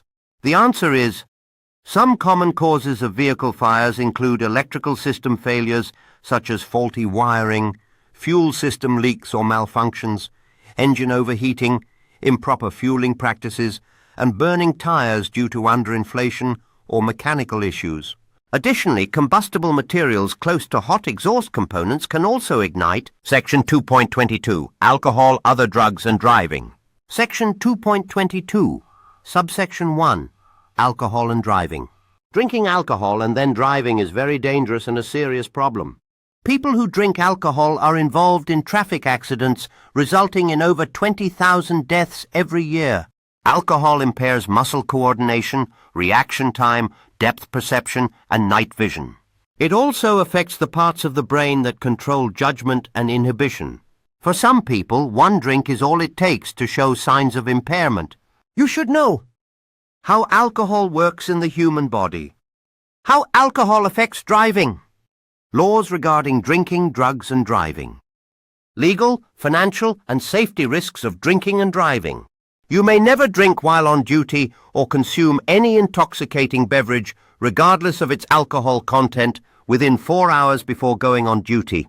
Effects of increasing blood alcohol content. Blood alcohol content is the amount of alcohol in your blood recorded in milligrams of alcohol per 100 milliliters of blood. Your back depends on the amount of blood, which increases with weight, and the amount of alcohol you consume over time, how fast you drink. The faster you drink, the higher your back, as the liver can only handle about 1 drink per hour. The rest builds up in your blood. Effects on driving. Back effects on body condition. 0.02 mellow feeling, slight body warmth. 0.05 less inhibited, less alert, less self-focused, coordination impairment begins. Noticeable relaxation. 0.08 drunk driving limit, impaired coordination and judgment. 0.10 noisy, possible embarrassing behavior, mood swings, reduction in reaction time. 0.15 impaired balance and movement, clearly drunk, unable to drive. 0.30 many lose consciousness. 0.40 most lose consciousness, some die. 0.50 breathing stops, many die. A BAC of 0.10 means that 1/10 of 1% or 1/1000th of your total blood content is alcohol. Remember, it is illegal to drive a commercial motor vehicle with a blood alcohol concentration, BAC, that is 0.04% or greater. Doing so will result in an immediate administrative driver licensing sanction, admin per se, in accordance with California Vehicle Code section 13,353.23. You may also be convicted of driving under the influence of alcohol or drugs. California Vehicle Code Section 23,152, subsection D. However, a BAC below 0.04% does not mean that it is safe or legal to drive. How alcohol works. Alcohol goes directly into the bloodstream and is carried to the brain. After passing through the brain, a small percentage is removed in urine, perspiration, and breathing, while the rest is carried to the liver. The liver can only process 1/3 of an ounce of alcohol per hour, which is considerably less than the alcohol in a standard drink. This is a fixed rate, so only time, not black coffee or a cold shower, will sober you up. If you have drinks faster than your body can get rid of them, you will have more alcohol in your body and your driving will be more affected. The BAC commonly measures the amount of alcohol in your body. See Figure 2.22. All of the following drinks contain the same amount of alcohol. A 12-ounce glass of 5% beer, a 5-ounce glass of 12% wine, a 1 1/2 ounce shot of 80-proof liquor. What determines blood alcohol concentration? BAC is determined by the amount of alcohol you drink. More alcohol means higher BAC. How fast you drink. Faster drinking means higher BAC. And your weight. A small person does not have to drink as much to reach the same BAC. Alcohol and the brain. Alcohol affects more and more of the brain as BAC builds up. The first part of the brain affected controls judgment and self-control. One of the bad things about this is it can keep drinkers from knowing they are getting drunk. Of course, good judgment and self-control are absolutely necessary for safe driving. As BAC continues to build up, muscle control, vision, and coordination are affected more and more. Effects on driving may include straddling lanes, quick jerky starts, not signaling and failure to use lights, running stop signs and red lights, improper passing, see Figure 2.23. These effects mean increased chances of an accident and losing your driver's license. Accident statistics show that the chance of an accident is much greater for drivers who have been drinking than for drivers who have not. How alcohol affects driving. All drivers are affected by drinking alcohol. Alcohol affects judgment, vision, coordination, and reaction time. It causes serious driving errors such as increased reaction time to hazards, driving too fast or slow, driving in the wrong lane, running over the curb. Weaving. Section 2.22, subsection 2, other drugs. Besides alcohol, other legal and illegal drugs are being used more often. Laws prohibit possession or use of many drugs while on duty. They prohibit being under the influence of any controlled substance, amphetamines, pep pills, uppers, and bennies, narcotics, or any other substance which can make the driver unsafe. This could include a variety of prescription and over-the-counter drugs, cold medicines, which may make the driver drowsy or otherwise affect safe driving ability. However, possession and use of a drug given to a driver by a doctor is permitted if the doctor informs the driver that it will not affect safe driving ability. Pay attention to warning labels for legitimate drugs and medicines and to doctor's orders regarding possible effects. Stay away from illegal drugs. The only cure for fatigue is rest. Alcohol can make the effects of other drugs much worse. Alcohol can make the effects of other drugs much worse. The safest rule is do not mix drugs with driving at all. Use of drugs can lead to traffic accidents resulting in death, injury, and property damage. Furthermore, it can lead to arrest, fines, and jail sentences. It can also mean the end of a person's driving career. Section 2.22, subsection 3, illness. Occasionally, you may become so ill that you cannot operate a motor vehicle safely. If this happens to you, you must not drive. If this happens to you, you must not drive. Section 2.23, hazardous materials rules for all commercial drivers. All drivers should know something about hazardous materials. You must be able to recognize hazardous cargo and know whether or not you can haul it without having an H endorsement on your commercial driver license. If you apply for an original or renewal H endorsement, you must undergo a Transportation Security Administration Federal Security Threat Assessment. You start the Transportation Security Administration background records check after you apply for your commercial driver license at Department of Motor Vehicles, successfully complete all appropriate knowledge tests, and submit a valid medical form. You must submit fingerprints, a fee, and any additional required information to one of Transportation Security Administration's designated agents. You must also provide the Transportation Security Administration agent with a copy of your commercial learner's permit and one of the following identification documents: a California driver license identification card, an out-of-state driver license, your commercial learner's permit accompanied by a Department of Motor Vehicles photo receipt. For a list of Transportation Security Administration agent sites, visit link unavailable or call 1-855-347-8371. Section 2.23, subsection 1. What are hazardous materials? Hazardous materials are products that pose a risk to health, safety, and property during transportation. See Figure 2.24. Section 2.23, subsection 2. Why are there rules?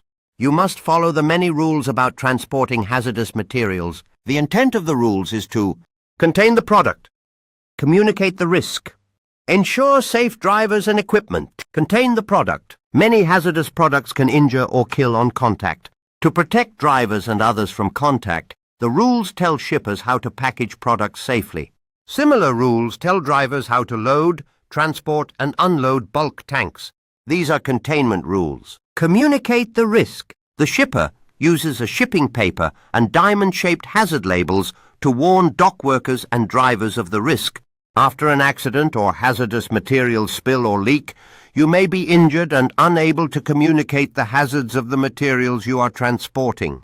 Firefighters and police can prevent or reduce the amount of damage or injury at the scene if they know what hazardous materials is being transported. Your life and the lives of others may depend on quickly locating the hazardous materials shipping papers. For that reason, you must identify shipping papers related to hazardous materials or keep them on top of other shipping papers.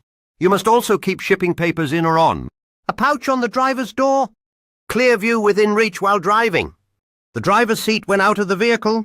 Section 2.23, subsection 3, lists of regulated products.